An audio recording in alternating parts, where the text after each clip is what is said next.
I single-handedly reduced the Tulkun Empire to ashes, slaughtering hundreds of thousands.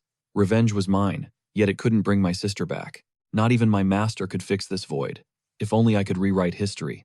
Staring into the mirror, I realized I'd actually regressed. It's dark magic. I'm 14, again, the youngest and third-born son of the prestigious House of Valentier.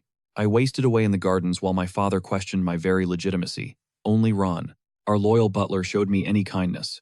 Guards tracked my every move, and at 14, I was pathetic and weak. My hands lack warrior's calluses, and I show zero affinity for magic.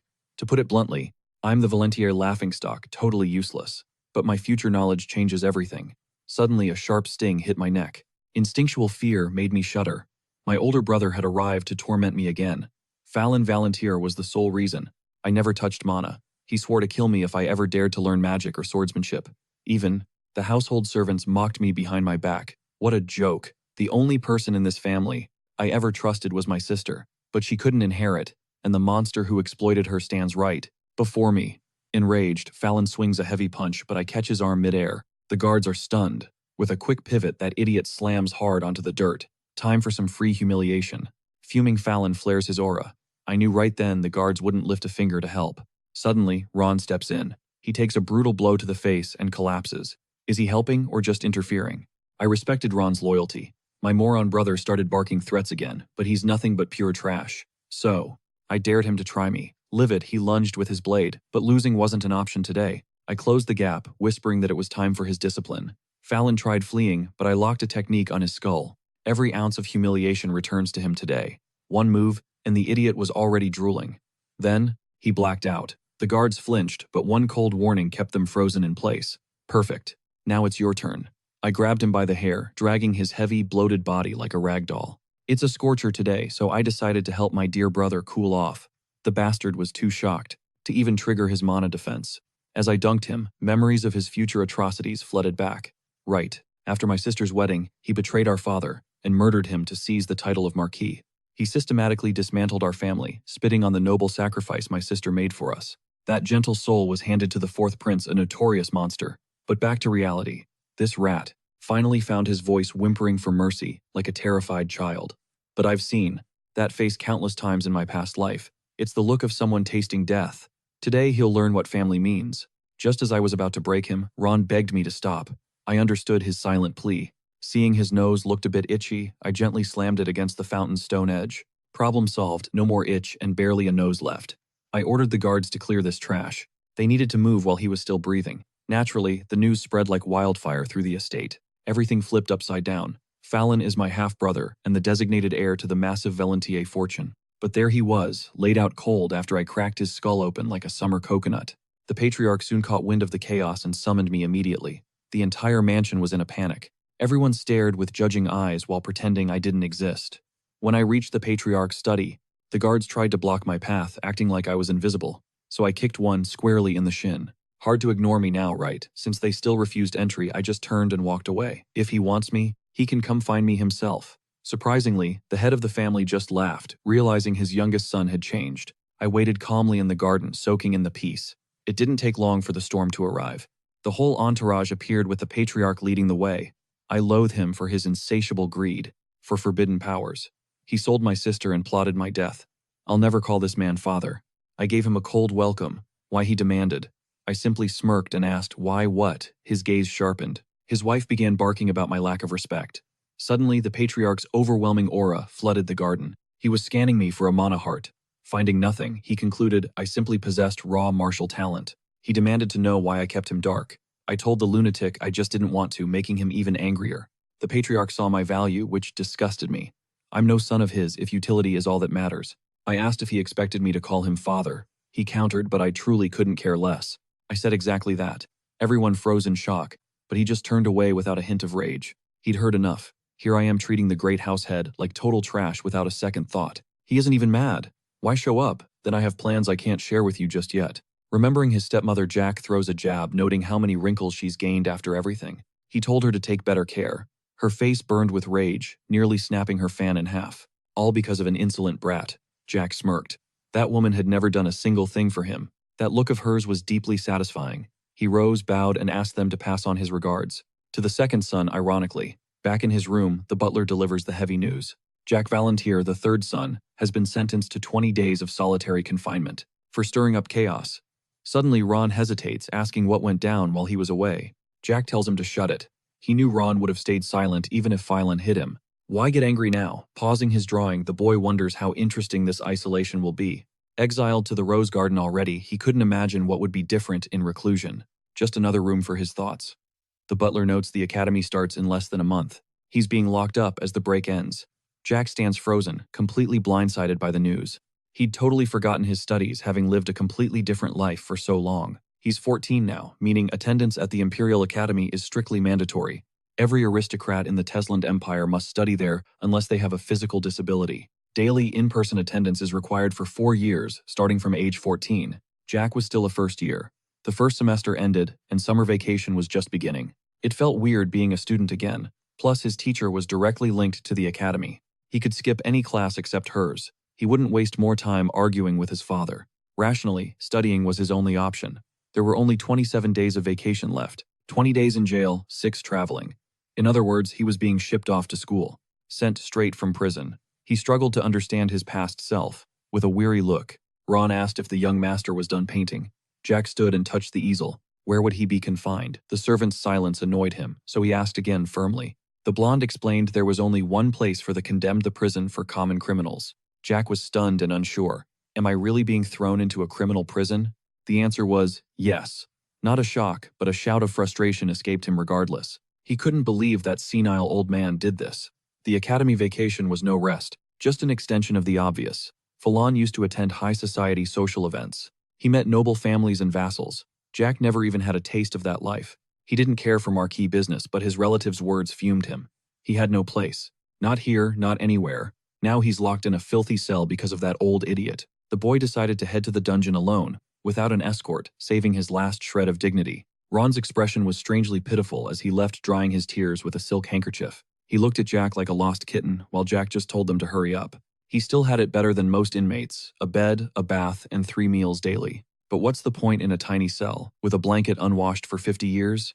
And food so revolting even flies wouldn't touch it. Our boy crosses his arms in disgust. Too much time to think for days on end, too much for a teenager. Landed aristocrats. These lords played God, ignoring imperial law to torment the locals however they pleased. Within their own borders, they were absolute kings. Jack was jailed, but his noble blood remained. He hadn't staged a coup yet, his father still threw him into a cold cell. He wondered how the Marquis would spin this disaster to protect his golden child, second son. Maybe frame Jack for using forbidden artifacts. No, that was a bit much even for them. The Marquis likely already crafted a perfect lie to justify Flynn's pathetic state. The narrative, Jack Valentier, the family's black sheep, turned to dark magic out of pure greed. Then Flynn, the saintly brother, tried to save him, but Jack was far too gone. Jack supposedly lashed out with forbidden spells to silence his brother. What a tragic, noble lie. That script was definitely looping in his parents' twisted minds. It made his skin crawl. This dungeon was a dump. Jack wasn't about to waste his precious time in this hole. He had zero loyalty to this house, but 3 reasons kept him from escaping just yet. His sister Ron and his master. Plus, his current body was a total mess. At 14, he was scrawny and weak. Survival here meant being at the top of the food chain. The weak get devoured while the strong thrive. He wasn't looking for a bloodbath, just justice. He needed 2 things for his revenge time and overwhelming power. The academy was the answer. With his past life knowledge, he'd regain his peak strength and protect those who actually mattered. It was time to take back what was his. Mana began pulsing in his palms. Magic power is ranked from 1 to 10. Circles 1 through 3 are just the beginning. 7 to 9 is elite territory. But the 10th circle, that's reserved for literal superhumans. Jack focused, forming a brilliant blue glow. Luckily, no one was around to see this miracle. In just 2 hours, he manifested the first circle. Being young definitely had its perks. Last time he started at 17. Now he was years ahead of the game. He admired his handiwork for a second, before a sound echoed from the dark hallway. Footsteps. They weren't heavy like the Marquis. Jack quickly dove under his blanket. Then he heard it, a voice from his distant, hazy memories.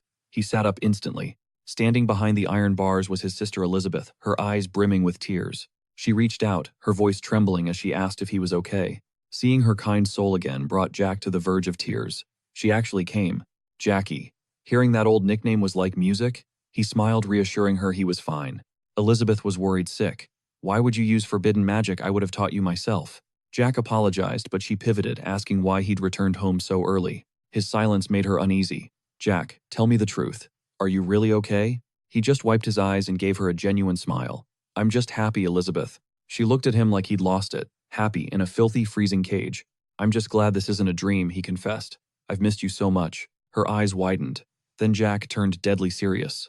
Want to run away with me? He suggested living in the woods, starting a quiet farm together. Elizabeth just sighed, scolding him. Her brother's sudden hollow silence sent a chill through her, forcing her to ask if he'd truly snapped. But Jack just wiped his eyes, flashing a radiant smile as he claimed he was finally happy. Elizabeth was stunned. How could he find joy while rotting in a place like this in a cage? That was freezing, filthy, and lonely. Jack whispered that this reality was everything he'd ever wanted. After spending a lifetime dreaming of seeing her again, she feared he'd finally lost his mind. But his gaze sharpened, locking onto hers. He finally dropped the bombshell. Should we run away together? He rambled about nomadic forests and starting a farm, but Elizabeth's cold voice cut his fantasy short. Jack stands firm, knowing exactly how Fallon and the Marchioness tormented her. It's time to leave that hell behind and find peace. He hopes she'll find someone who truly treasures her. But as he dreams of a quiet farm and curses the Lord, Elizabeth's sharp cry cuts him off. She begs him to stop spitting such venomous words about their father. To her, he was still the head of the house, regardless of the girl they had brought in to replace her. She believed she was born from his deep love for her mother, unable to see the monster Jack despised so much. Still hoping to mend their broken bond, she pleads with Jack to endure his suffering just a little longer. Jack simply whispers how overwhelming it feels to finally see his sister's face after all this time. The sudden warmth makes her blush. He tells her to step back from the iron bars, and she obeys, her mind spinning with confusion. In a heartbeat, Jack shatters the lock and flings the cell door open. He lunges forward, pulling his sister into a desperate, crushing embrace. Through hot tears, he chokes out a sincere apology, begging for forgiveness for everything. Elizabeth grips his shoulders, panicked. This behavior was beyond strange. She began to fear that her little brother had finally lost his mind. Our hero just smiles, reassuring her that he's never been better. As they hold each other tight in the dim light, he swears that this time the script will change. She won't be the one sacrificing her life, he'll be the one working. So Elizabeth can finally be free. But the noble remembers the dark shadow approaching the fourth prince. In his past life, that royal snake was the one who stole her away. Back then, she was walking into a trap. That scumbag was the monster who forged Jack into a killing machine. Flickers of the horrific tortures he was forced to perform flooded back into his consciousness. He remembered dragging the monarch to the table and chaining him down like an animal. Rage boiled in his veins. He would never ever forgive the Tolkien Empire for the nightmare they inflicted on his sister. In that past timeline, Jack fled home at 17. 10 years later, he returned to a world of ruins. The Teslan kingdom was gone, and his home was nothing but rubble. Tolkien had become an unstoppable empire, ruling the entire western continent with an iron fist. The House of Valentier was barely a memory. In those dark days, he remembered his sister was still alive, trapped. She had become the fourth prince's wife, desperately begging for mercy for her fallen family. But she wasn't the real wife, and the coward shoved her aside, telling her to stop annoying him with such trash. Even through that hell, Elizabeth's heart never hardened. She knelt in the palace for 3 agonizing days and nights, until the generous prince finally granted her a single wish. That was the official fairy tale spread across the continent from the frozen north to the southern seas. But the truth hidden beneath that mercy was stomach-turning. Elizabeth tried to show gratitude, but she was walking into a nightmare. The prince pinned her against the wall, his voice dripping with cold malice as he shattered her delusions, warning her never to cross him, as he could erase her entire house on a whim. He was simply waiting for the perfect moment to strike. In exchange for her family's safety, she had to be his perfect puppet, a plaything for his most twisted and depraved desires. He treated her like a common slave, yet his legal wives were still consumed by a toxic, murderous envy. When he finally grew bored of her, he locked her in a cold, isolated room to rot alone and terrified. Orchestrated by those petty wives, the House of Voltaire was utterly annihilated. So, when Jack finally returned, all he found where his home once stood were piles of cold, gray ashes. That tragedy transformed him into a true demon. He swore to burn the Tolkien Empire to the ground. He started by slaughtering the Empress and the Princess, showing no mercy to anyone related to the throne. He hunted down every royal wife and every noble family that dared to support them, until nothing was left. He wouldn't stop until every last one of them was erased. He refused to let even a shadow of them remain.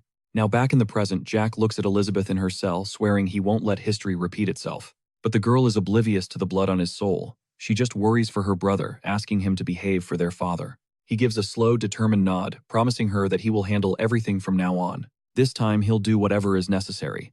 As she walks away, her heart is heavy, her little brother has changed. The timid boy was gone. In his place was a man with a chilling newfound aura of absolute confidence. That magic was staggering. Even a sixth circle master like her couldn't detect a single trace of darkness. But her father was a seventh circle powerhouse. Something was seriously wrong if he failed to notice his son's potential. Elizabeth bursts into her father's study. Finding him sipping tea, she begs for Jack's release from the dungeon. To her, that magic was just a myth. How could a clueless child wield it? This imprisonment was a front. It was a scheme to keep him hidden. She insists Jack doesn't want the throne, which infuriates the Lord. She realizes this isn't just Jack's punishment. It's a cold-blooded warning aimed directly at her own future. Her sharp intuition catches him off guard. He never expected his daughter to be this perceptive, after years of silence. Living as a mere tool for the Marquis had trapped her in a destiny she understood all too well. Exactly. It was a threat. If Jack stepped out of line or rejected his fate, he'd pay the price. The Lord declares Jack doesn't fit this family. Once he's of age, he'll fake Jack's death and banish him. Elizabeth freezes. She thought she saw a flicker of kindness, but he quickly crushes that hope with a warning. Don't forget your duty, he warns. She stares at the old man's vicious lapdog, finally seeing the cold truth. The Lord wonders how a boy with 0 circles defeated a superior third circle opponent. He took down a prodigy. Elizabeth's heart sinks. What does he mean, 0 circles? Then what did she witness in that cell? The Lord cuts her off, agreeing to set the boy free. Favor granted. Elizabeth bows out, thanking him for the mercy while her mind races with unanswered questions. She collapses the moment the door shuts. Jack's offer to run away together haunts her a beautiful impossibility. Her legs give out. She breaks down in sobs as the morning sun begins to touch the horizon. Sunlight hits Jack's face.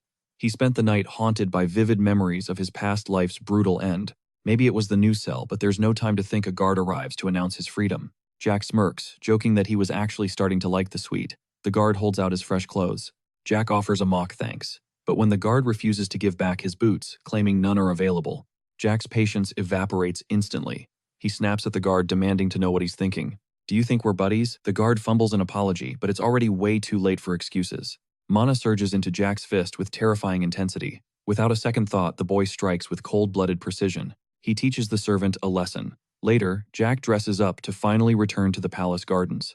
Ron, ever the loyal companion, sprints across the yard. His eyes are filled with genuine concern for Jack. Ron frantically checks the master for injuries. When he spots dark stains on Jack's clothes, his heart drops. Panic sets in, but Jack casually waves it off. It's not his blood.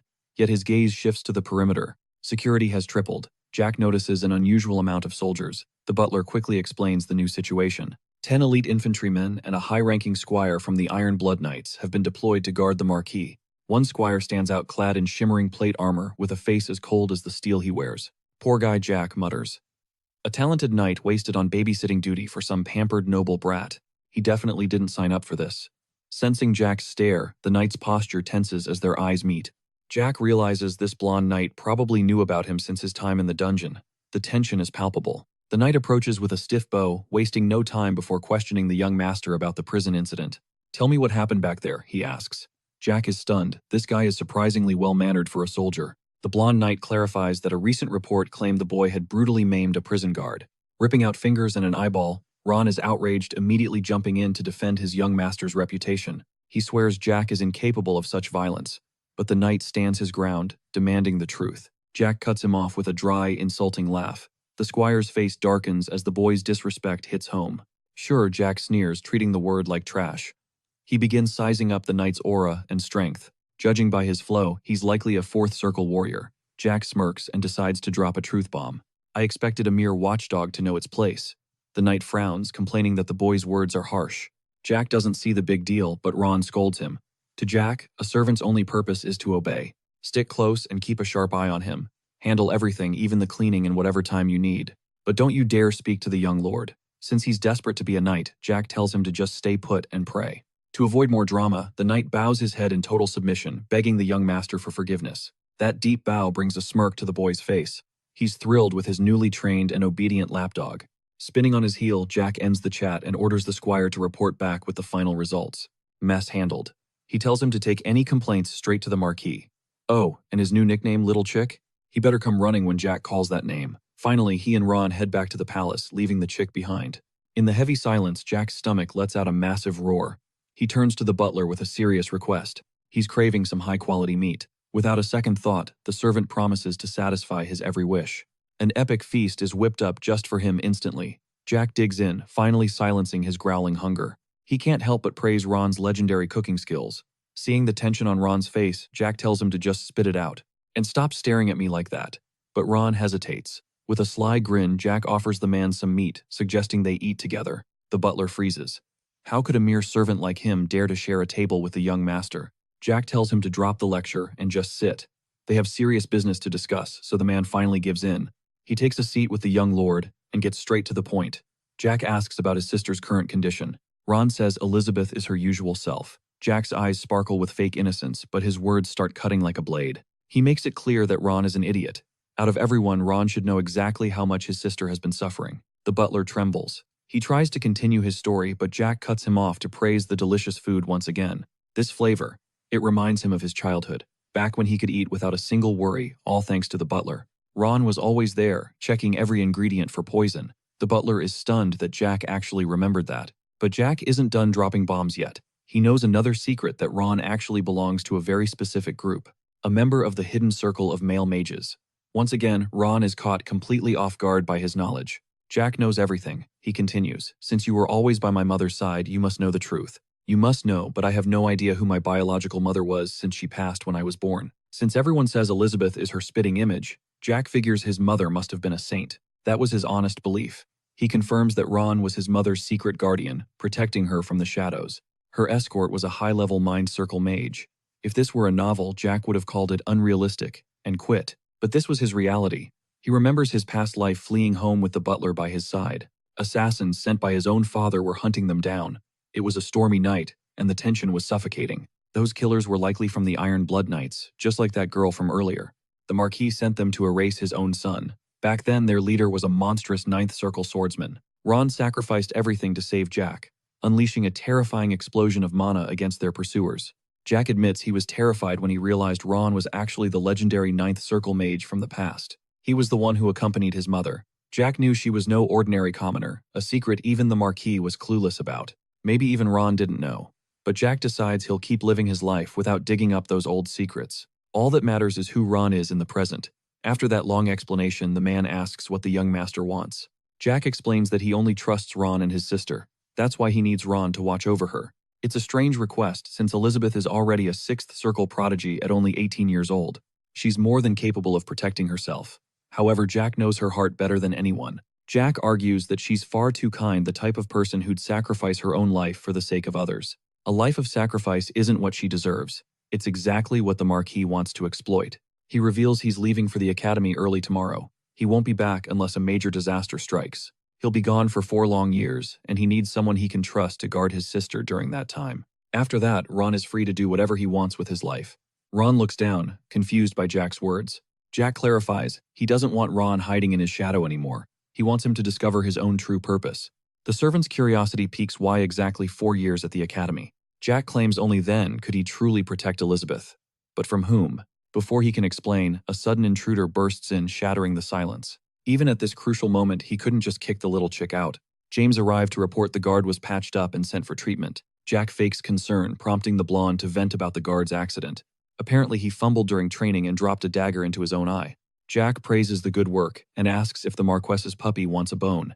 James snaps back, calling Jack a chick, before asserting his real name, James Cantor. Ignoring him, Jack demands a real sword and a wooden one to start training. The squire scoffs with knightly pride, barking that he isn't some lowly errand boy. Jack chuckles. Still a chick, huh? He grins, suggesting this is the perfect chance. A chance for a beatdown. Ron bolts upright while James stares in disbelief.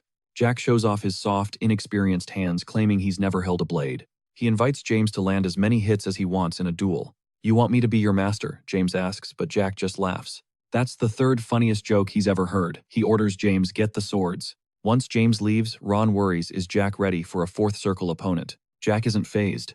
He's more worried about James getting hurt. His confidence is absolute. Jack proposes a wager. Ron considers it, suggesting they bet on the hits taken. Betting on hits instead of winners, Jack loves the idea. What's the stakes? Despite Jack's bravado, Ron warns him the squire is in a different league. Ron doubts Jack's skills, but the boy counters Ron wins if Jack lands one hit. Ron is stunned. Just one single blow. What is the kid planning? The loser must grant the winner a wish. This makes Ron look momentarily somber. He tells Jack that as his servant, any wish is already an absolute command.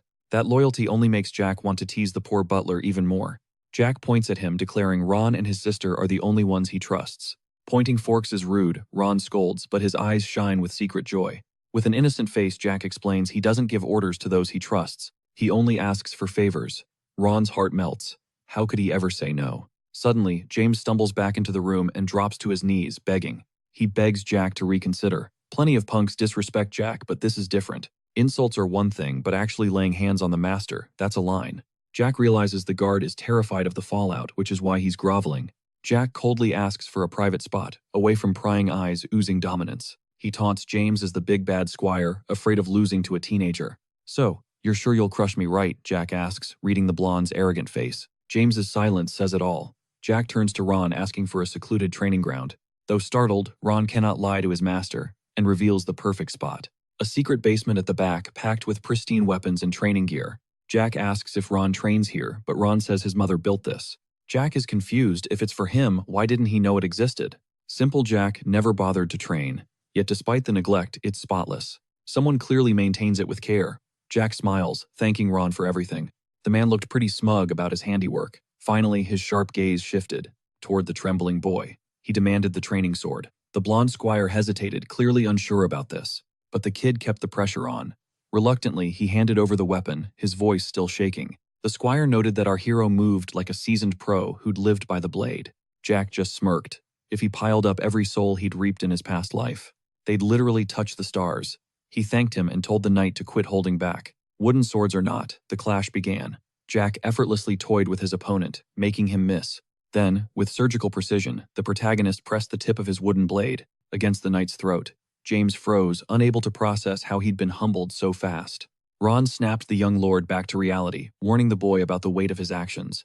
As one slip with real steel would mean game over. He wanted a real fight, not play pretend. The blonde stood speechless. Jack's talent was unreal. Was this truly his first time holding a sword? Even Ron was shook. Just moments ago, the young master had charged in with pure aggression. The knight had swatted him away easily. For a 14-year-old, that blow should have been devastating. Jack should have been face down in the dirt, disarmed and broken. But that's not what happened. Instead, the kid moved with flawless grace. With real blades, James would be a corpse right now. Something had changed in Jack. This boy had never even touched a sword before today. Was he a natural-born genius? No, even a prodigy couldn't be this terrifyingly skilled. Lost in thought, the teen confirmed the squire was only in his early 20s. And at 23, James revealed he'd started his mana training back when he was 18. Jack grinned like a complete maniac. Faking excitement, he began to grill the knight, asking if the blonde hit the 4th circle in 5 years. That's some serious main character energy. Assessing his mana, Jack realized this guy could easily hit the 8th circle, a total powerhouse. Without a word, the boy dropped the wooden toy and prepared for the real deal. James asked if he wanted live steel, joking about wasting such talent on babysitting duty. Jack admitted he was starting to like him. Seeing the sharp blade, James issued a warning. "You might get hurt," he teased. Jack's cold refusal sent the knight into fits of laughter. Then Jack's face went stone cold. He explained the thin line between arrogance and true confidence. He asked if the knight thought it was a fluke. James was speechless, his blood boiling. "You're still just a fledgling." Jack beckoned him forward.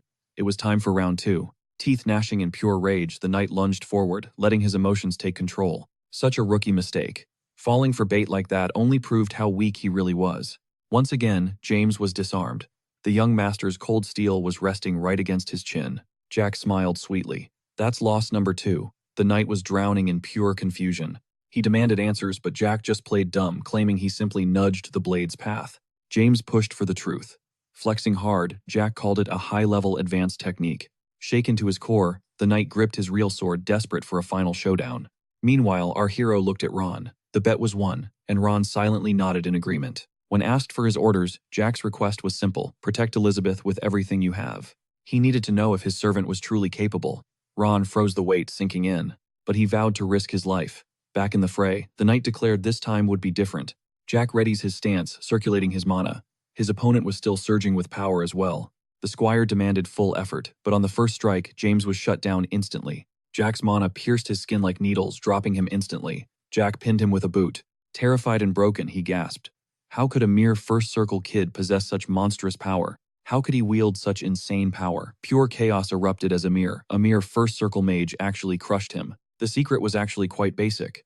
Instead of the standard play, spreading mana evenly across the body, to boost physical stats, our boy focused every ounce of energy into one lethal point. Jack just brushed him off, asking if the squire seriously dreamed of becoming a high-ranking knight. The guy was clueless. Wasn't he one already? Desperate for answers, he pressed Jack to explain his cryptic words. Then came the wild offer. Jack wanted the blondie to be his loyal hunting dog. James looked totally insulted, but the MC doubled down. If he became a hound that only answered to him, his life would eclipse any official knight's rank. The knight wavered, trapped between his code of honor and pure curiosity. He asked what was in it for him, annoying Jack, who grumbled that the guy didn't even ask about his actual duties. Ignoring the blonde's trash personality, our hero promised him absolute power and authority if that was his price. His job, dead simple. He just had to erase anyone who blocked his master's path or caused trouble. That chilling explanation left both James and Ron completely stunned. Naturally, the knight's first question was, who's the target? Jack's answer was cold and obvious, it's Phylon. Since he was still bedridden, Jack gave him 24 hours. Later, the young master retreated to his room with Ron. The servant couldn't help but ask if trusting James was a massive mistake. Jack didn't buy it, though. Ron warned him that their conversation might leak to the Marchioness. The boy just laughed it off, but got checked instantly. The Marchioness was hunting for a weakness. If she knew Jack was leaving for the academy tomorrow, she'd block him or worse, make him disappear. Our MC didn't break a sweat. He knew she wanted him gone, but she wouldn't strike. Ever since that Phylon incident, his brother was terrified of water. The lady was biding her time, but her hands were full, as long as he watched her. And the lord who was pressuring Elizabeth into submission during this crisis, she couldn't touch him. Ron was clearly torn, begging to know if the boy was actually certain. Jack just countered by asking if he really thought the Marquis would let that woman run wild. With the academy as his only destination, how could she possibly destroy him now? At most, she'd manage a few broken bones. Besides, a mere Marchioness couldn't pull off a feat like that. Far more powerful entities had tried and failed before. His detachment was almost hilarious. Closing the topic, Jack thanked the servant for the relaxing massage. Done with the back and forth, Ron just muttered a, "You're welcome." The kid warned him his time only comes when Jack says so. This creeped Ron out, making him ask if Jack planned to sneak away. He chuckled, admitting that was basically the plan. Ron wasn't laughing at all. Jack told him to shadow him in secret if he was that curious about tomorrow's events, which caught the servant off guard. He assumed he'd be right by the young master's side. But that was a no-go, so he made the butler swear to stay hidden until he exited the room. Jack announced he'd established the second circle in his room to avoid interruptions. Ron, baffled by the mention of the second circle, asked if that wasn't supposed to be incredibly hard. For the boy, it was a total breeze. Still skeptical, the servant agreed to the plan as he wandered through the castle halls. James couldn't shake the memory of his clash with the brat. With skills like that, he had to be third circle. Maybe the kid was a genius, but that offer to become his watchdog was just straight up insane. He lacked his brother's parental backing and didn't have a single vassal supporting his cause. No, the third young master had zero leverage. Recalling the kid's promise of a better life didn't help one bit. James admitted he'd let a clueless child's words get in his head. He needed to spill everything to the Marchioness. From Jack's hidden martial talent to the rumors the mansion servants were whispering in the basement. The blonde smirked, thinking this was his golden ticket to impress the High Lords. No matter how gifted that brat was, he couldn't take down the Marquis's house unless he was a total monster. Meanwhile, in Elizabeth's chambers, the girl heard her mother, a mere commoner, offer her a once-in-a-lifetime shot. The Marchioness claimed there was nothing special about being talented, because as long as she was Noah's daughter, she remained completely uninteresting. Her face was a mask of silence, but inside she was reeling from the woman's poisonous words. Meanwhile, the Marquess played the doting mother, pushing a drink on her. Elizabeth immediately recoiled, refusing the gesture. She couldn't dare drink before her mistress. Shrugging, the witch slammed back the wine and kept gossiping effortlessly. She mentioned Duke Malone's son was interested, but then she abruptly cut herself off with a sharp sneer. That middle son was total trash. The Marquis promised a better pawn, while Elizabeth had to stay obedient. "Behave yourself," she warned. Suddenly she leaned in. Got a crush on someone. Elizabeth's denial was way too fast. The lady smiled like a predator. If a lover existed, they'd simply vanish from this world without a trace. Then she began rambling about her younger brother, sensing Jack was brewing up some very intriguing schemes lately. Hearing Jack's name sent a chill down Elizabeth's spine. She couldn't grasp the witch's cryptic and terrifying riddles. The Marquess knew about Jack's secret meeting. He was trying to recruit knights to overthrow her entire regime, but she never expected James to be backing him all along. Elizabeth huddled in her seat, completely paralyzed. The Marquess cackled like a maniac. "To think he tried to eliminate me with such a pathetic ally. His plan is a total joke." Her laughter turned sinister, echoing through the room as Elizabeth's face went pale. She blamed Jack's toxic upbringing for his insanity, but Elizabeth knew she had to bite her tongue for now. One wrong move and her resentment would explode. After the witch finally finished her agonizing laughing fit, she calmed down and fixed her gaze on Elizabeth. The topic was dead, but the husband hunt continued. "I'm only telling you this because I care," she lied. Then she leaned in close with a deadly aura. Coiling her arms around the girl's neck, like a snake, she hissed, "Secret lovers only end up in graves." Elizabeth shook like a leaf, whispering her submission. The witch loved the fear, patting her head like a pet. "Get ready for dinner," the monster commanded before vanishing. Elizabeth just stared at the floor, broken and defeated. As darkness blanketed the estate, the servants scrambled to set the table. The grand feast was finally ready. The Valentier family gathered in tense silence until the heavy doors were kicked open with a thunderous bang. Jack strolled in like he owned the place. Why the long faces? Did someone die? Every head snapped toward him. Elizabeth froze while his father's eyes burned with pure hatred. Jack just flashed a wicked, innocent-looking grin. As the family's precious third son, I deserve a seat. Just moments ago, he'd been deep in mana training. He was mastering mana control. One path strengthens the body, boosting raw power, sharp senses, and peak intelligence. It's the ultimate physical buff. But the second path is more complex, shaping mana into systematic lethal magic formulas. Think fireballs, icy spears, and absolute hellfire. This is where mana becomes a literal weapon of mass destruction. Ron was a god-tier 9th circle mage, while James was a 4th-rank swordsman. Jack had both paths open. He was born for the blade, but magic was also within his grasp. He wasn't just another ordinary knight. Radiant mana surged around him as he sat on his bed. Even the butler stood there completely jaw-dropped. "It took me 2 months to hit the second circle," Ron stammered. Jack's progress was absolutely insane. Most people rot in the first circle for months. Reaching the second so fast is practically a miracle. For a normal person, this was impossible. But Jack, the regressor, just smiled and complimented Ron's hard work. Ron let out a dry laugh. Hearing praise from a monster like Jack felt almost insulting at this point. This kid had mastered the second circle in mere hours. By the way, Jack asked, "What time is it?" "It is 17:48, young master." Jack bolted upright, shocked by how long he'd been in the zone. It was prime dinner time. He considered grilling a steak in his room like a total loner again. But then he realized his toxic family was likely feasting in the main hall right now without him. Why miss out on the noble spread? Ron thought he was crazy, but Jack just flashed a sly lie. "I'm just going to tell them I'm leaving tomorrow." Cut to the hall, Jack was already destroying a drumstick. He savored every bite of the high-end feast. "Not bad," he teased, licking his fingers like a total menace. Still, Ron's cooking clears this mid-food. The table erupted in silent fury. Jack finished his meal unbothered. "Thanks for the grub," he chirped. His father's voice boomed, demanding to know why the hell he was there. Jack smirked. "Yeah, why else would I step foot in this dump? I'm out of here tomorrow morning." His reckless tone made the Lord question if his son had finally lost his mind.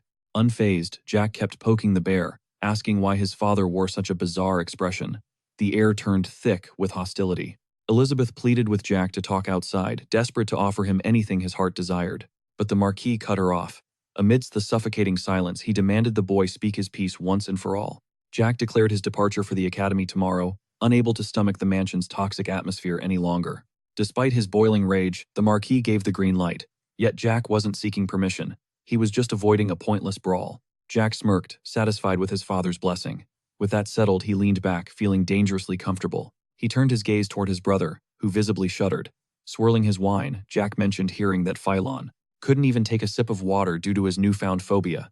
He must be dying of thirst. Despite being the brother who beat him out of boredom, Jack still considered him family. He maliciously spilled wine across the table. "Since it is not water, take a gulp," Jack mocked.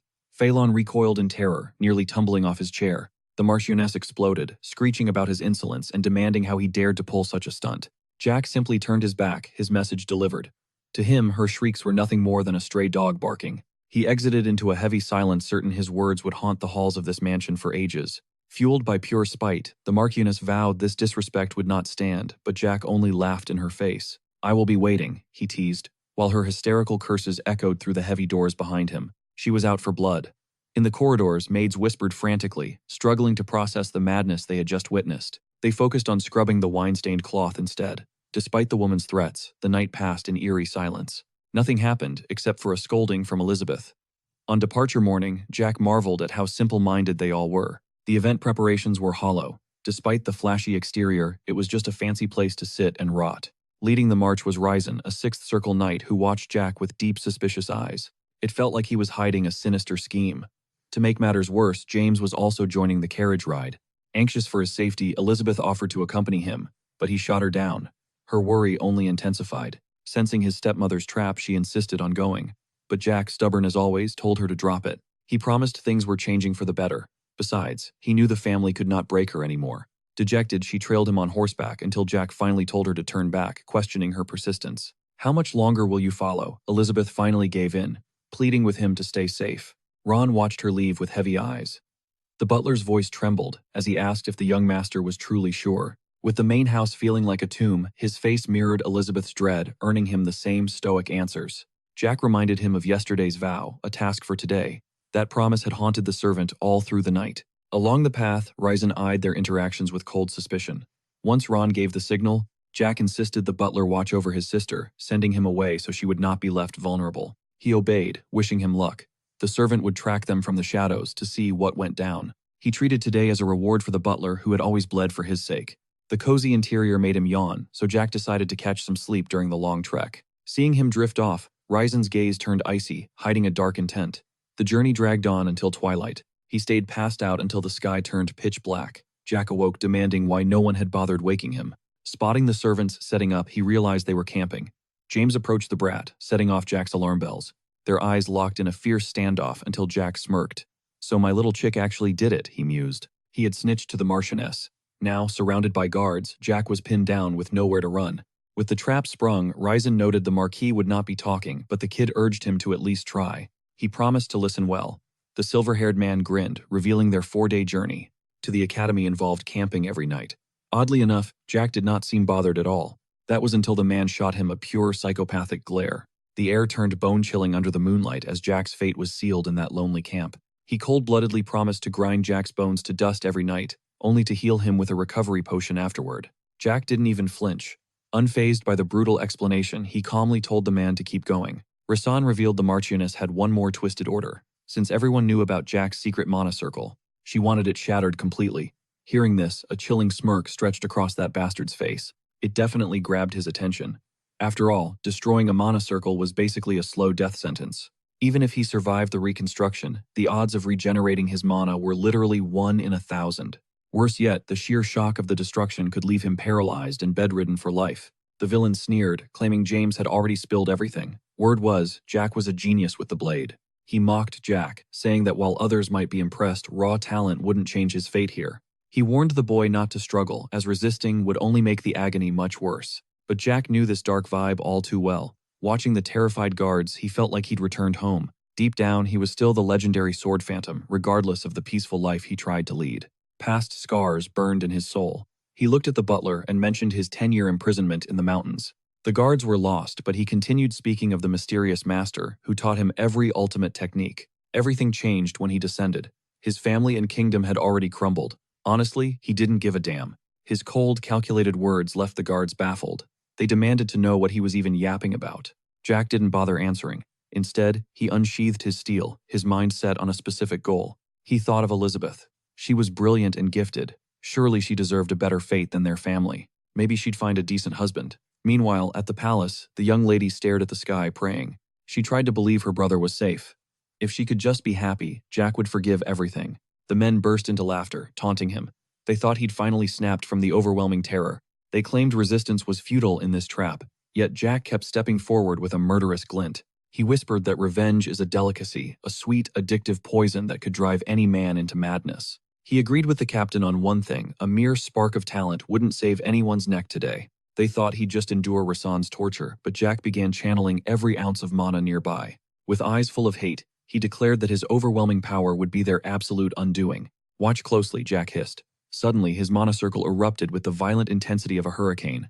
The captain mocked the pathetic display until he realized the kid in front of him was a monster. Panic set in. If he didn't stop this child now, every single guard would be wiped from existence. Jack unleashed a mana explosion so massive it could level a city. James instantly regretted his betrayal. Everyone usually bet on the second young master, treating Jack like the family's useless trash. But as time seemingly froze, the golden-haired captain realized his life was ending right then and there. Jack's blade finally shattered after the brutal slaughter. He loomed over the survivors, now completely broken. He called out to Ron, and the loyal servant emerged from the shadows of the nearby brush. Both men stood amidst the carnage, stunned by the sheer devastation Jack had wrought in seconds. Jack explained he'd used one of his transcendence techniques, the first of 8 legendary styles he'd mastered. Ron was speechless. He admitted he didn't know the full extent of the boy's terrifying growth. To him, that wasn't just swordsmanship. It looked like a divine art of pure, unadulterated mana. Jack played it off with a smirk, casually asking the old man for a healing potion instead. But Ron panicked when Jack began spitting out strawberry juice, which was definitely just straight-up blood. Even as he bled out, Jack insisted he was fine. He just wanted that damn potion already. The butler frantically handed over a vial, which Jack downed in a single desperate gulp. Ron scolded him instantly, warning that without that medicine, Jack would be knocking on death's door. Despite the lecture, Jack just laughed. He knew Ron always came prepared for a literal bloodbath. He already saw it coming. Ron would definitely burn a high-grade potion on him instead of hoarding it. Jack was certain because this loyalty had already been proven in the past. It was pure déjà vu. He vividly remembered collapsing into Ron's arms, the butler being the only soul who didn't abandon him. Drifting through a fever dream, Jack began rambling about how in their previous lives they had both been far too busy. They were always racing toward death, never sharing a single moment of truth. Now Jack looked at Ron and offered a sincere thank you. He winced at how harsh his words sounded, cursing his past self for being such a mindless, arrogant brat. Listening to the boy's cryptic confession, Ron realized the truth. Knowing the future was the ultimate cheat code Jack was hiding. This was the young master's hidden ace. Jack finally admitted he had regressed through time, a concept Ron understood perfectly. Jack braced himself to stand up. He was actually stunned by his own condition. He felt 10 times better than before. That potion was clearly the top-shelf stuff. He stood tall, reclaimed his sword, and threw his coat over his shoulders. The job was done, but Jack took one final icy look back to confirm that the little bird was truly erased. Planting his heel on the target's head, Jack mused about breaking the blonde noble and turning him into a lowly messenger boy. Ron noted that it was a solid strategic move, but Jack wasn't convinced. He knew the danger wasn't over yet. I never expected much from that loser anyway, Jack spat before shifting the conversation back to the complexities of time travel. He poked at the butler, asking if he wasn't even a little curious. He tried to think of a hook that would rattle Ron, but the butler remained a stone wall. Jack started dropping spoilers about his sister's fate and the downfall of the Marquis' house. Ron had already envisioned his own grim end. Just by reading the kid's expression, he knew the path ahead was stained with blood. He sensed the journey hadn't been pretty.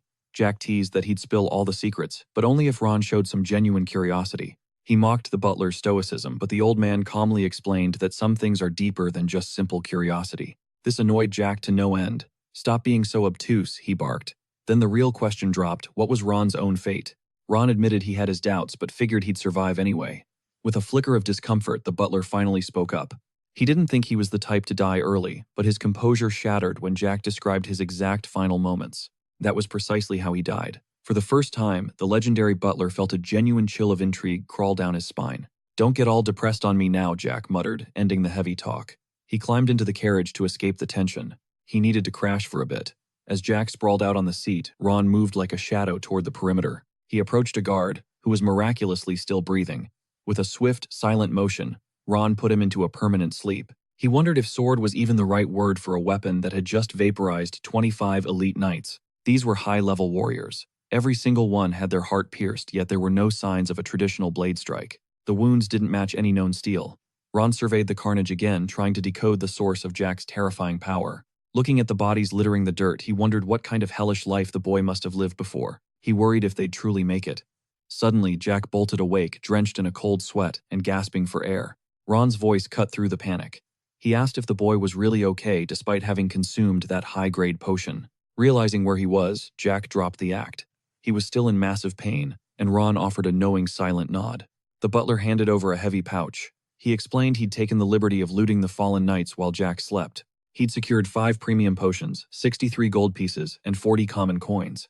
It was a pretty successful raid. Jack was actually surprised. Even these mantis dogs were carrying around an absolute fortune in their pockets. He cinched the bag shut with a smirk. Ron then asked if he planned to down those potions right then and there. Jack shook his head. Using them now would be a total waste. He tossed 3 of the vials back to Ron instead. "Consider this interest for the potion you gave me," Jack said. Ron accepted the trade. His investment had just tripled. 1 high-grade potion had magically turned into 3. With a sharp look, Ron asked what the plan was for the mess outside. What about the corpses? Jack didn't care. He'd just leave them for the crows and the wild beasts to finish off. Let someone else find them. Ron warned that people would start looking at Jack with a lot of suspicion very soon. If he was the sole survivor, the heat would be on him. Jack just laughed, asking who would dare suspect him. He knew Ron meant the Marquis. Jack wasn't worried. Even if his father suspected the truth, the man couldn't touch him. He was untouchable. Ron countered that if he were the Lord, he'd be summoning Jack for a brutal interrogation immediately. He'd want answers right now. Jack flashed a devious grin and offered a bet, but Ron declined. He knew the kid would win. Defeat was inevitable. His master was simply too cunning. Kneeling before the boy, the blonde admitted he sensed a hidden spark of trust deep in Jack's heart. Jack nodded, confirming their meeting remained a total secret. No witnesses. To seal the deal, the mage revealed his masterstroke, a decoy left behind at the palace. It was likely still haunting the halls. This ninth circle illusion was basically a perfect living clone. Anyone strong enough to sniff out the fake was already knocked out cold. Pivoting, Jack warned that the high-ranking nobles would definitely start asking questions about today's chaos. If things get dicey, Ron had one job: blame Jack. But in the absolute worst-case scenario, if the Marquis tries to skin you alive, tell him, your family line ends the moment you or my sister die. Silence hung heavy until Ron confessed. His nerves were getting the better of him for no reason. Jack burst out laughing, teasing him for being so dramatic over a simple what-if scenario. For now, he just hoped the Marquis would step up as a real father. It was his final warning. Ron questioned if the academy was a must. Jack confirmed only to get grilled about his father's stance. Jack wasn't sweating it, though. Even that prestigious academy had strict protocols to follow. Once classes start, you're locked in unless the head of the family literally kicks the bucket. It was finally time for his loyal servant to depart. Ron's expression made it clear. He desperately wanted to join the chaos. That would have been wild, but the timing wasn't right. Thinking ahead, Jack warned his companion to stay sharp against any monsters lurking on the road home. Ron asked with a heavy heart if they'd truly be apart for 4 years. Jack couldn't say for sure. Still, he reiterated one thing: Ron must protect his sister just as he promised. Without Ron, a grueling trek lay ahead, requiring 3 nights of camping between the Marquis' estate and the academy. The journey meant 4 days on the main road, and another 4 traversing rugged mountain trails. But staring at the path, he realized the trail was surprisingly as smooth as a highway. Grabbing his luggage, he felt certain this was a sign of a nearby settlement. Jack attempted to mount his steed, but his tiny child's body made the task a frustrating ordeal. Finally in the saddle, they rode through a night so eerily still and silent. It was hard to believe a blood-soaked battle had raged just moments ago. Jack wasn't heading to school yet. His top priority was finding his mentor, Valentine Milos, the woman who gave him the power of vengeance.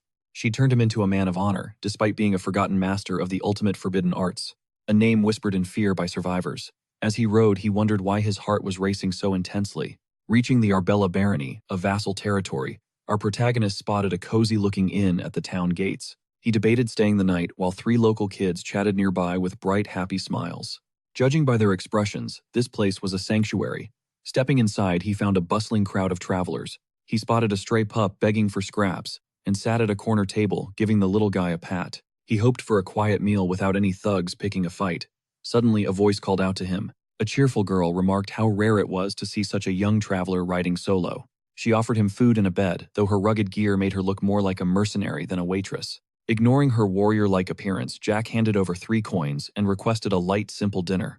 He ordered a drink and a room, asking her to carry his heavy blade upstairs for him. The woman took only 1 coin, insisting it was plenty, and promised to bring him a feast. Since he was a growing boy, she added some apple pie and steak with a warm, motherly smile. When asked if he wanted ale or milk, a flustered Jack quickly opted for the milk. She chuckled, telling him to play with Arnold the dog, while his meal was prepared. No one was trying to scam him, yet peace still reigned before the coming storm. The dog was pure energy. Jack whispered that the future was a mystery, sighing at the weight of the secrets he carried. Just then, some spicy tavern gossip from a nearby table caught his sharp ears. The men were whispering about a massive plan to wipe out monsters using a legion of mana users. One man scoffed, calling the operation a waste of time and wondering why the Tulkun Empire was stooping so low. Jack listened intently, his muscles tensing as the blond man voiced his blatant disgust with the crown. The Marquis had deployed the elite Iron Blood Knights straight into the heart of the Forest of Beasts. By the king's decree, every noble house had sent their private militias for this grand subjugation mission. The plan was to swarm the forest alongside mercenaries targeting the neutral zone within the Great Canyon. It looked like a normal woods, but it was a death trap crawling with savage ogres.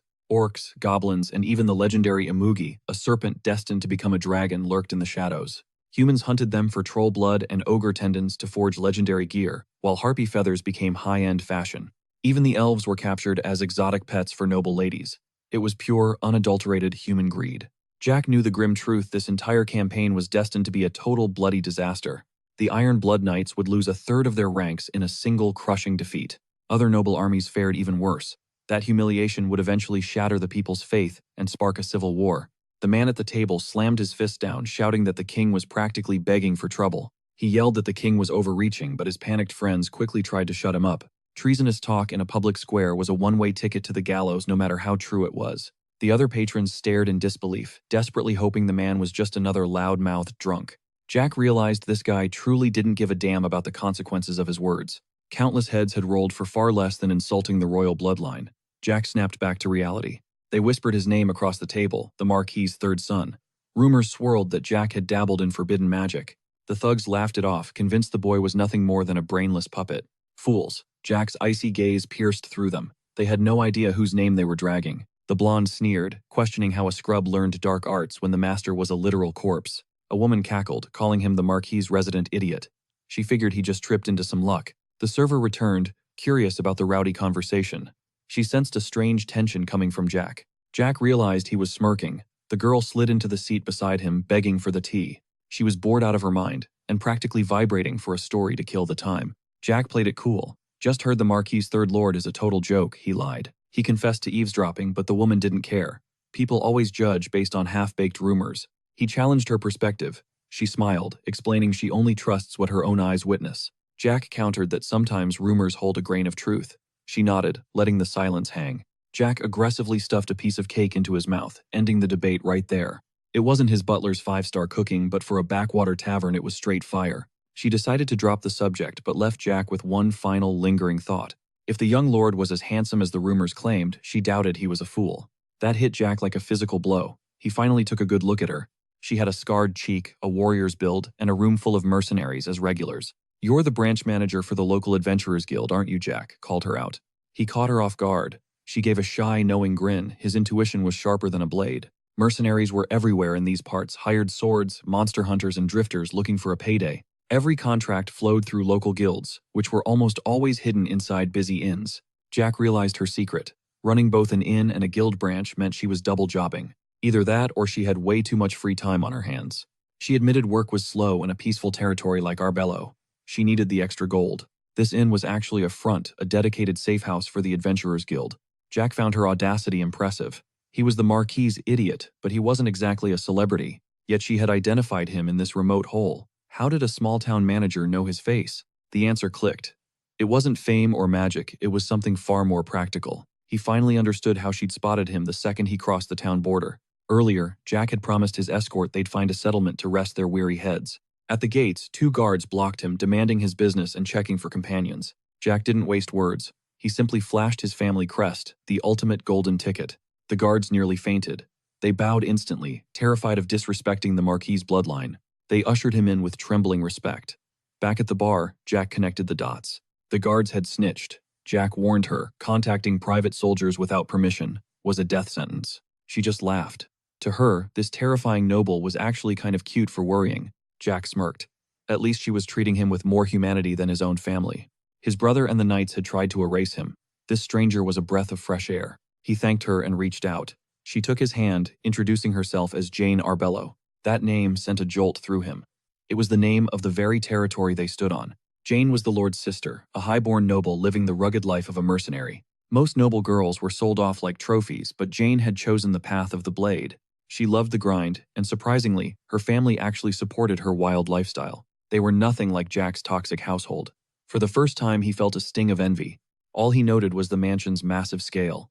Jane whistled for the pup, and the two began to romp around together. She pressed on, curious why a young lord from the Marquis' house was roaming such a place, solo and unguarded. He quipped that an idiot doesn't need a bodyguard. It was a witty, unexpected comeback that confirmed her hunch about him. He was nothing like the rumors. Jack admitted he still had a grueling, long journey ahead of him. He revealed his plan, hiring 5 seasoned guards who excelled at both rugged camping and outdoor cooking. His offer was legendary, 2 gold coins up front and 3 upon arrival. Jane's eyes practically turned into gold. She was stunned by his generosity. Normally, standard escort missions for merchants were far less lucrative. Those usually cost 30 silver coins. In this realm, it took 100 silvers to equal a single gold piece. Silver was peanuts compared to his offer. Jane promised to have the entire crew prepped by dawn. When she asked about lodging and food, he casually tossed 3 gold coins her way, without a second thought. He told her to handle the logistics and snag a solid carriage. The kid was a total high-roller client. She told him to relax, swearing she'd handpick only the most elite veterans for the job. Handing him the key, Jack felt at ease. With a sharp boss like her running things, he felt safe. Jack collapsed onto his bed the second he walked in. He planned on bathing, but pure exhaustion won. He drifted off instantly. Suddenly, he woke up in a dark, damp cave bound in heavy, cold chains. A voice mocked his weakness as he sobbed. "Are you going to stay helpless forever?" the figure asked. Tears blurred his vision. Kindness wasn't a crime, but in this woman's eyes, being incompetent was a death sentence. She offered him a choice: change or rot. With a shaky, trembling voice, the boy chose to evolve. The green-haired woman pulled him into an embrace. "From today on, I am your master," she declared. Jack bolted upright, drenched in sweat. Just a nightmare, a ghost from his brutal training days with his master. Morning light flooded the room, but he had no time to think before Jane burst in like a whirlwind. She chirped a greeting while Jack shouted about privacy. Right on her heels was Arnold, the pup who lunged at him with a flurry of excited licks. Jack eventually grabbed his gear and headed down, yawning loudly. Jane teased him, claiming he must have slept like a baby to be this groggy. She'd hooked him up with a top-tier ride and introduced the specialized squad assigned to protect him. Every one of them was a battle-hardened vet. Ironically, the crew included the same thugs who'd been talking smack. Looking totally humiliated, the leader of the Fire Ant mercenaries stepped forward to face Jack. He introduced himself as John Doe. Jack blinked, totally thrown off by the weird generic alias. John smirked, explaining it's a name reserved for unidentified corpses. He was lying through his teeth. But Jack just shrugged and shook his hand, calling it a fun name while playing along with the charade. The trek to the Rocky Mountains would be a grind, requiring several nights of camping under the stars. John pointed out his buddies were former chefs and camping pros, the very definition of seasoned veterans. Jack didn't care about the details. He just wanted comfort, so the young master tossed his luggage to the leader. He told them to move it since he was beat. The escort team finally set off into the distance. Before leaving, Jack noted how entertaining the hire was. Jane just smirked, confirming his veteran status. But these weren't ordinary sellswords. Ron was a hidden ninth circle monster, masking his true power and identity. Then there was Joe Nobody, an eighth circle powerhouse hiding his strength for absolutely no real reason. Jane teased him about wanting experts, but Jack just brushed her off with a knowing smirk. He predicted their paths would cross again soon. Jane promised that next time the drinks were on her. Jack winked back, saying he'd consider it if she covered the final round of beers. He finally hit the road. Jane watched him go, feeling a strange fondness for the little master. Jack lounged in the carriage. It wasn't a palace, but it got the job done, under the beautiful sun. Feeling refreshed, he played with the pup until he noticed Joe burning a hole through him with a stare. Wondering what the deal was, Jack stood up, locking eyes with the blonde mercenary to grill him. He asked if the guy knew his true identity. Stuttering John claimed he only knew Jack was highborn. Jack plays dumb, urging him to continue. The blonde mentions the manager saw him as a world traveler. The protagonist admits his curiosity about Jane. The man tells him to ask anything he wants. Suddenly, Jack reveals a pocket watch, engraved with his family crest. Upon seeing it, the man asks if it's a noble seal. Jack senses the guy knows exactly what it is. Though the memory is hazy, he explains a stupid Marquis once lived nearby. The Volunteer house was doomed to fall, and that crest was their mark. His words drop like a bomb, silencing them. Jack notes someone there was called an idiot. Smirking, he asks if the blonde knows about that idiot who was once arrested. His subtle pressure makes the man tremble to his very core. Finally, his cover is blown. Jack's explanation was just too perfect to ignore. Rumors claimed he used forbidden magic after his release from prison. Sensing the man's tension, Jack asks why he isn't laughing like yesterday. The guy stammers an apology. Honestly, Jack wasn't entirely wrong about the forbidden arts. His master was at the absolute peak of forbidden sorcery. Even as a swordsman, he knew the craft. But why use it when his fists worked fine? When he addresses Joe Donati, the man jumps in visible panic. Jack asks why he stayed silent while his friend talked trash about him. He defended the king but ignored Jack's honor, acting deeply hurt by the situation. Everyone is confused except the leader, who fakes an excuse about being uninformed. The manager must have hidden Jack's identity. Regardless, he asks to move past it. Joe agrees to stick together, though the atmosphere remains heavy and tense. By the campfire, they dismiss the rumors. Jack is genuinely surprised by the conversation. The blonde notes Jack isn't like typical clean-handed nobles. Seeing him wash dishes was a total plot twist. The meal was legendary. With a full stomach, peace feels perfect except for the memory of Ron. Poor Ron must be suffering. Jack calls himself a true foodie for this trade. Jack asks about the night watch, and they explain it's all down to luck. They jokingly offer him a shift, which makes Jack pout. A kid needs his sleep to grow. Jack asks if they'll take the blame if he stays short. Better to forget it. They start swapping stories to kill the boredom. Jack asks the ultimate question: how many dragons actually exist in this world? The group recalls the founding king, who supposedly wiped them all out. It was a centuries-old legend of the founding kingdom. Julius Teslin crushed the dragons, conquered the West, and forged an empire. Eventually, that empire shrank into a kingdom under the Tolkien Empire. That's the history everyone knows. But Jack reveals there are 2 dragon lords, 1 baby dragon in the palace, and 5 in the forest of magic beasts. 8 are roaming free. Since they can shapeshift, there are at least 16 on this continent. They clearly don't buy it. Dragons are just fairy tales to them. No one has ever seen one. Jack just chuckles at their disbelief. He asks if the story isn't actually entertaining. Dragons can't mingle with humans due to a pact protecting their very existence. Joe asks if that means the king didn't actually slay them all. Exactly. He didn't kill a single dragon. He just wanted a chance to negotiate. Truthfully, 2 nameless allies did the heavy lifting, but he keeps that secret. Chilling with the escorts, one soldier asks what the heck they're doing. Jack drops a bombshell. Their known continent is just a fragment of the actual world. It's only the western side. Beyond the sea, everything is different, except for the dragons. The hatchling reveals dragon lords have one job guarding the Black Sea barrier. Joe nobody questions it. But the little guy is clueless on details, only knowing it's an ancient wall dividing continents. Basically, dragon lords inherited this eternal watch. Honestly, Jack was hyped to see the East. After all that yapping, the inevitable happened. The group just couldn't help themselves. They burst out laughing at his wild claims. A blonde mercenary calls Jack a legendary storyteller. He jokes Jack hired them just for an audience. Jack smirks, fully aware they're calling cap. He knew they wouldn't buy it. Rising, the youth declares their belief doesn't change reality. As he heads to the carriage, the mercenary asks if he's turning in. Jack needs a bath first. They offer a guard, but Jack declines, wanting some solo spa time. Stepping into the water, our hero exhales. Those loudmouths didn't buy his story, which felt kinda weird to him. He spoke the truth, yet they laughed. Overpowered main characters hiding their peak status is mid anyway. Soaking in the hot springs, Jack ponders. Was Joe Nobody actually a Tolkien Empire spy? It felt off. Even that branch manager was acting sus when you really think about it. The puzzle pieces just weren't clicking. He'd asked Jane for basic mercenary escort help, but finding a hidden 8th Circle mana user under an alias, that's next level suspicious. An 8th Circle powerhouse is a god-tier asset anywhere. Even the Ironblood Knight Captain is one. Someone like that would be a VIP globally. Yet, here he was, leading a low-tier mercenary squad. Something was definitely rotting beneath the surface. Instead of overthinking, Jack focused on recovery, circulating his mana through the warm water. He'd mostly healed from the soul speech backlash during the long carriage ride. This should be easy. Only his master's location mattered now. But with Joe being a possible spy, Jack couldn't take any risks. If Joe was compromised, he had to confront him now. Returning to the fire, the men are stunned by his lightning-fast bath. Sword in hand, Jack explains he's too on edge to relax. He couldn't even finish his soak. They ask what's wrong. Jack takes it as an insult. Are they really this clueless? He levels his blade at one man. This guy was annoying, but then he stares at Joe. Why is an 8th Circle beast working as a merc? Jack reveals his destination is top secret. He won't travel with someone hiding their true identity and power. It's too risky. The blonde guy steps up for his bro. Wait, my boss is 8th Circle. No way. But Joe cuts him off. Assuming he actually is that powerful, Joe asks Jack, "What's your move then?" Jack smirks.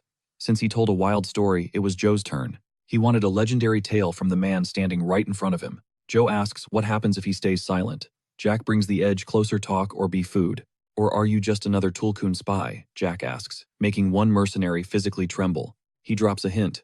Jane promised him a drink next time, but why trust a spy? The leader's face goes stone cold. Why was the kid mentioning Jane all of a sudden? The main character asks if he's still in the dark. Don't you want to know? If her final meal will be that beer, smiling innocently, he asks Joe's opinion. Joe Nobody finally admits this situation is getting spicy. He looks amused. The atmosphere turns razor sharp. The tension in the air is thick enough to cut. Jack pushed him to the edge, yet Joe's mana didn't flinch. Is he cautious or hesitating? Lucky man, Jack whispers. I'm not grade-welding back my strength. Restraint was no longer an option. He'd strike the moment that circle flickered. It was a binary choice, breathe or bleed. He granted a 60-second grace period, hoping the man chose wisely. Yesterday, back at Jane's tavern, the vibe was different. She'd whispered to Joe about Jack's allure. The boy was nothing like the weakling the rumors suggested. Shadows danced behind the boy's eyes, hiding deep secrets. It was her call to assign Joe as his personal shield. A kid like this could flip their world. Who could look at those sharp eyes and call him slow? Left behind because of her.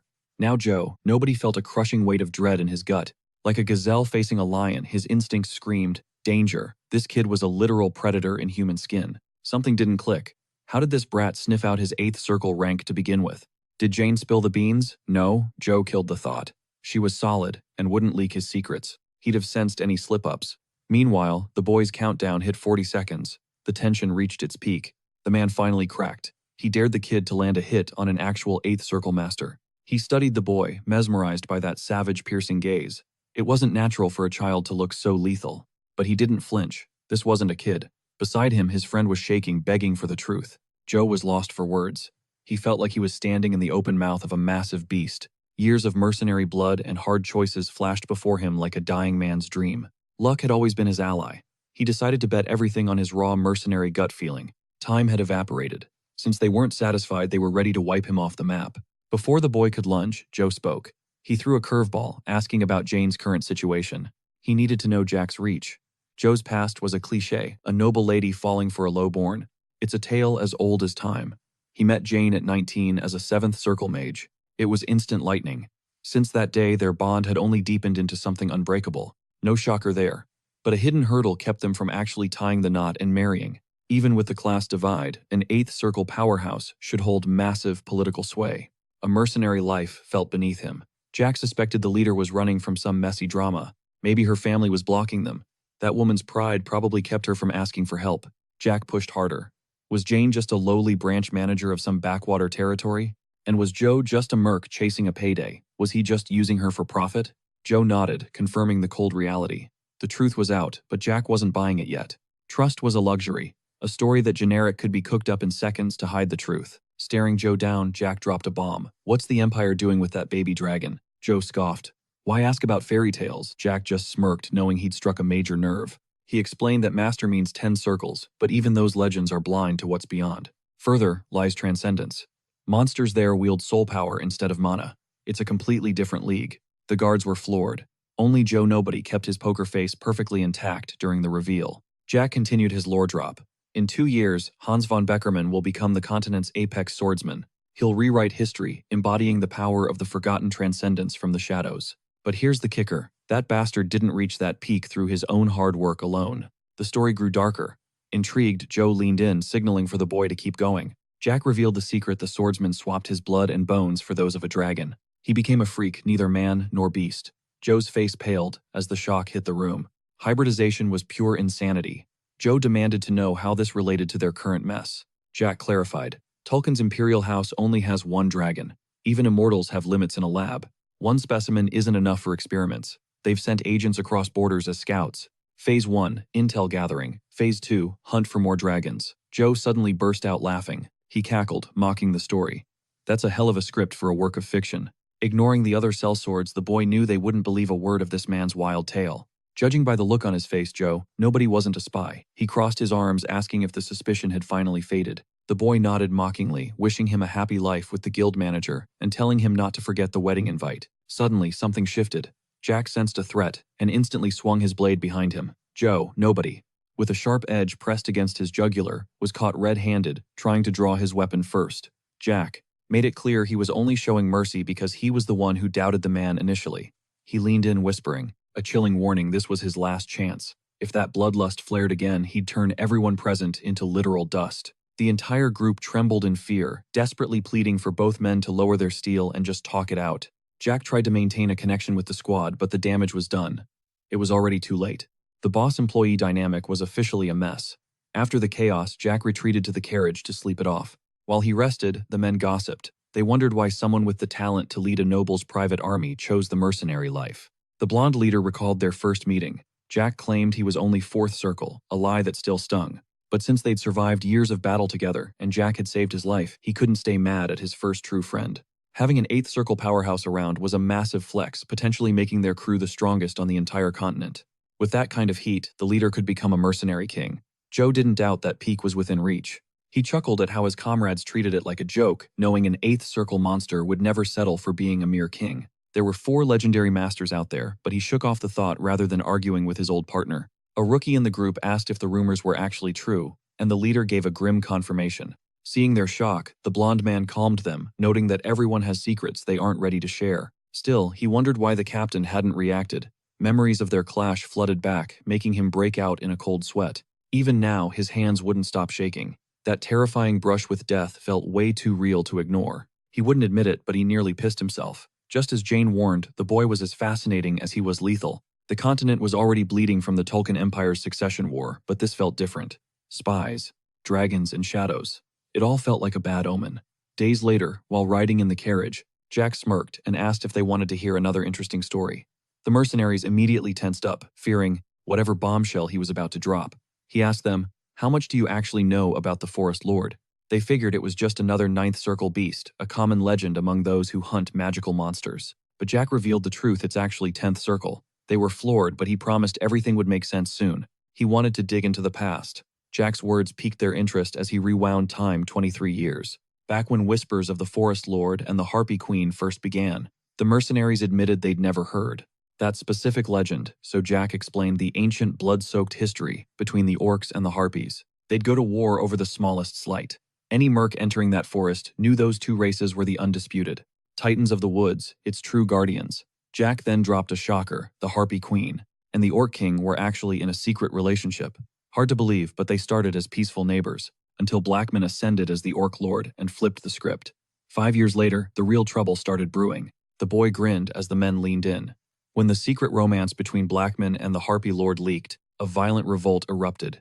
Jack noted that humans, harpies, and orcs are all the same when it comes to greed and betrayal. Traitors used the forbidden love as an excuse to seize power, but their coup failed, and the rebels were brutally purged. Joe. Nobody asked why their relationship remained so toxic today, if the traitors were gone. Jack explained that Blackman and Valea chose their people over their hearts, choosing prosperity over their tragic love. It made sense, but they left behind a legacy of pure hatred. The leader wasn't sure what to believe, though he remembered that harpies and orcs used to be far less aggressive decades ago. Suddenly, they evolved, becoming the dominant predators of the forest. The protagonist continued revealing that the harpies actually mastered orcish combat techniques, while the orcs secretly learned the high-level spirit magic that was once exclusive to the harpy race. This deadly trade was only possible because their leaders once chose to bridge the gap. They're now the forest's ghosts. If Joe Nobody gets caught, Jack suggests spinning this exact survival tale. It might stop them from killing him instantly. Seeing the boy's angelic face, the man agrees to try. Anyway, he offers Jack some jerky and he gladly devours it. Jane's cooking was top tier. Far away in the Marquis' palace, the Lord receives shocking news: the third young master's escort was ambushed. His entire force was slaughtered in the mountains, right near Arvelo. Informants claim expert investigators found traces of high-tier magic at the scene. This sends the Lord into a blind rage. It happened while his Iron Blood Knights were away. He suspects the king or the duke, fearing a third hidden threat. He barks orders at Gonzalez to dig deeper, and he nods in silent compliance. The elder hesitates, questioning Jack's whereabouts, since his body was never found. This implies the boy might have escaped with secrets the Lord needs to know. Gonzalez is granted full authority to extract answers before the redhead vanishes for good. The Lord admits he once thought his son was useless, but perhaps he was wrong. The informant stares intensely, before leaving to ponder the truth. The next morning, the group reaches the entrance of Rocky Mountain. Jack hands a heavy coin pouch to Joe Nobody, leaving the man absolutely stunned by the sheer amount. Shaking as he takes it, he claims it's too much, but Jack insists he only needs 10 gold coins and some healing potions. The rest is theirs. With a kind smile, the boy thanks them for making the trip exciting and apologizes for doubting Joe Nobody. But now, it's time to part ways, so he wishes them a safe return. Yet the men linger, prompting Jack to ask why they haven't left. Joe Nobody admits he's overstepping but asks for permission to speak. Once granted, he claims the mercenary life isn't as bad as Jack thinks. Jack is baffled by the suggestion, but the man pushes on. He's seen how young lords without support usually end up in this world. A third young master of a noble house being completely isolated is both strange and dangerous. Jack asks if he's suggesting he join them. Joe Nobody grips his shoulders, insisting the job isn't so bad. By dodging death-defying missions, he could travel and live comfortably. Jack glances at the others, knowing they're clueless about what Joe Nobody understands all too well. They had clashed that night. Had the boy truly wanted to, he could have crushed him without even breaking a sweat. The elder knew this, which made it even more tragic that such talent wouldn't become a mercenary. As he recognized Jack's genius better than anyone, he admits to forgetting his past in a world where he first gripped a sword to survive. He'd hidden his power from everyone. Though painful to admit, he takes the blame. Jack thanks him, but decides to ignore the offer, seeing that Joe Nobody is cut from a different cloth. Jack hints at a massive future event coming to the west in a few years, warning the man to go into hiding. The mercenary is left baffled. Jack explains he won't get it now, but he'll feel it when the time comes. An overwhelming, crushing sensation that forces one to run. Handing over the gold, Jack warns him not to gamble his life, for gold survival is the ultimate prize. The man agrees. Seeing the lesson sink in, the boy is satisfied. Before departing, he gives a friendly pat on the shoulder. He tells them to stay safe before venturing into the woods alone. Joe, nobody asks for his true name. Jack chuckles, knowing the man suspected the truth, and introduces himself as Jack. Just Jack, no titles attached. Seizing the moment, the boy asks for Joe, nobody's real name, who hesitates before revealing it. His name is Danastismo. Then, the boy remarks that if fate allows, they'll cross paths again. Finally, Jack presses on, crossing a massive bridge and using mana to boost his speed. Passing giant boulders, he senses his goal. Relying on his youthful stamina to keep moving, he's not as agile as before, stopping to catch his breath. Entering a cave, he summons a monosphere to light the path, confirming he's found the spot. Now, he just needs to breach the stone wall to reach his master, just like last time. Reaching this place was a pure stroke of luck born from his escape and soul-crushing exhaustion. Jack cracks open a flash vial, drenching the wall with a steady two-handed grip. Clutching his hilt, he prepared for the final price, drawing his palm across the razor-sharp edge. A necessary blood offering. Jack stared at the steel, fully aware this small ritual carried immense weight. Before regressing to age 17, Jack's entire existence was nothing but running and hiding in shadows. Just like his past life, even after losing Ron, back then, escape felt like his only reality. His trembling hands barely managed the ritual, as he wept with the raw vulnerability of a child. For a weakling like him, unsealing this stone cavern was miraculous. Now history was repeating itself, but this time everything changes. Crossing the threshold, Jack descended the glowing stairs with absolute resolve. Lantern in hand, nerves gnawed at him. After over a decade, the tension was suffocatingly real. Since his final visit, he reached the bottom and collapsed to his knees at the sight. There she was, his master shackled as before, her eyes snapping wide at the boy's call. Jack wondered if true immortality belonged to all life, or just the elite few at the top. From monsters to emperors, all eventually rot. Death is the one absolute law of this universe. That grim reality applied even to the woman before him, despite her godlike singular powers. His ancient master had endured 400 years by severing her soul from her physical vessel.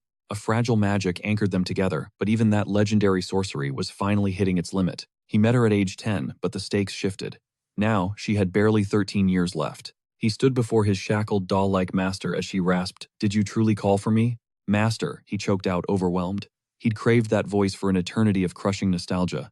Intrigued by the mysterious boy, she politely asked if she should take a guess at his identity. The doll questioned if this was some sick prank, demanding to know exactly who he was. No third chances for introductions. Chuckling, he noted her legendary temper had only gotten sharper with time. He confessed how much he missed her, leaving the ancient sorceress spiraling in utter confusion. Meeting a stranger claiming to be her student was amusing. When asked if he recognized her, Jack nodded. How could he forget his most precious bond? Their shared time was his most guarded treasure. It wasn't just a dream. Even if he alone remembered, those memories burned vividly in his heart. He introduced himself as the hero who shattered the age of glory to birth the era of humanity. He told Valentine Milos, the grand sorceress, that he was her disciple from the future. She was floored. From the future, she loathed storytellers. When she asked why, Jack already knew the answer. He stated stories always warp the cold truth with biased, subjective perspectives. Annoyed, she labeled him a gifted liar and challenged him to predict her next words. Facing such absurdity, she doubted his claims, as the atmosphere between them grew dangerously thick. Jack simply muttered, "Get lost." That was exactly the dismissal she was famous for. Impressed by his perfect mimicry, she joked that the kid truly had a knack for narration. He could go pro, which stung Jack's pride. When he called her mistress, she instantly corrected him. She served no one. Her sharp tongue confirmed it. She hadn't changed a bit over the centuries. Realizing talk was cheap, Jack stood up, ready to act with lightning-fast precision. He leveled his blade at the chained woman, apologizing for the insolence required to save her. Staring down his steel, she realized Jack was actually wielding the legendary soul aura. He admitted his disrespect but promised to accept any punishment once his task was complete. Panic flared as she warned him. Shattering those chains would bring the entire cavern crashing down. Jack knew. That's exactly why he moved to break them, approaching the legendary teacher of Julius Teslin. The so-called hero Julius promised to return for his master, but that vow was a lie. It took 50 years for her to realize that Coward had abandoned her. Jack moved instantly. He shattered the dragon bone chains holding her. Valentine screamed as she felt herself plummeting. Jack catches her just in time, swearing he's nothing like that absolute trash Julius. He's all about action, not just talk. Memories sting her eyes, but a sudden collapse ends the moment.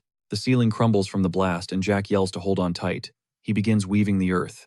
Unleashing 4 techniques, Wind Mountain and Flaming Forest, he shields the woman in his strong arms. A mana explosion erupts powerful enough to shatter mountains. Shaken, his master demands his true name. Deeply impressed, Jack insists he's merely her disciple because that's the only thing that truly matters. Age and origins mean nothing. She's shocked that a kid masters soul energy with such deadly precision. Jack jokes about being a disciple from the future, revealing the destiny waiting for them both. After 13 years of journeying together, she leans in, searching his gaze for any hidden lies. Softening her tone, she asks if he really time-traveled. Jack explains it was more of a regression. It was a leap through time. Sensing she finally trusts him, Jack's strength fades, and he collapses. Before celebrations start, his master warns that forced bonds never work, but Jack has his answer ready. Without his intervention, they'd have no bond at all. To her, this hardly feels like a relationship. Valentine notes he's quite the talker for someone in such agony. Then she drops a heavy question. Who do you think I got this stubbornness from? Jack formally introduces himself, vowing to serve her again. He will follow her lead. 5 days later in Arsenball, Jack wonders why his master remains so quiet. Is she still sorting through the chaos? Or has she simply decided to shut him out? Or did she just choose silence? At first, she suspected he was a descendant of House Teslan, but it's impossible no one his age should wield soul aura. Jack begins explaining the nature of soul power. He stops halfway, waiting for her to finish. One wrong answer, and Jack knew he'd be punished. Just like his past life, he explains this power belongs only to the elite mana masters. His master confirms it, but notes his soul energy is freakishly abnormal. Jack can't help but smirk. Though he wants to discuss the past, Valentine's silence stops him. She sees his hands harbor dark energy. It's even darker than hers, shocking even Jack. She asks if he's wondered why he got this chance. Why a regression? He'd spent 5 days trying to guess what was swirling in her mind. But she just wants to understand the time leap. Dark memories of slaughtering villages resurface in his mind, massacring entire towns without mercy. Jack admits he's wondered why, but honestly he has no clue. Why was he granted this grace? Seeing his grim expression, she tells him to drop the serious face. He didn't choose to regress. If someone granted this gift, there must be a grand purpose. Someday that person will appear. Until then, he'll just live. This time with her is everything. Secrets aside, being here matters most. His master admits he's quite the smooth talker. His words are charming.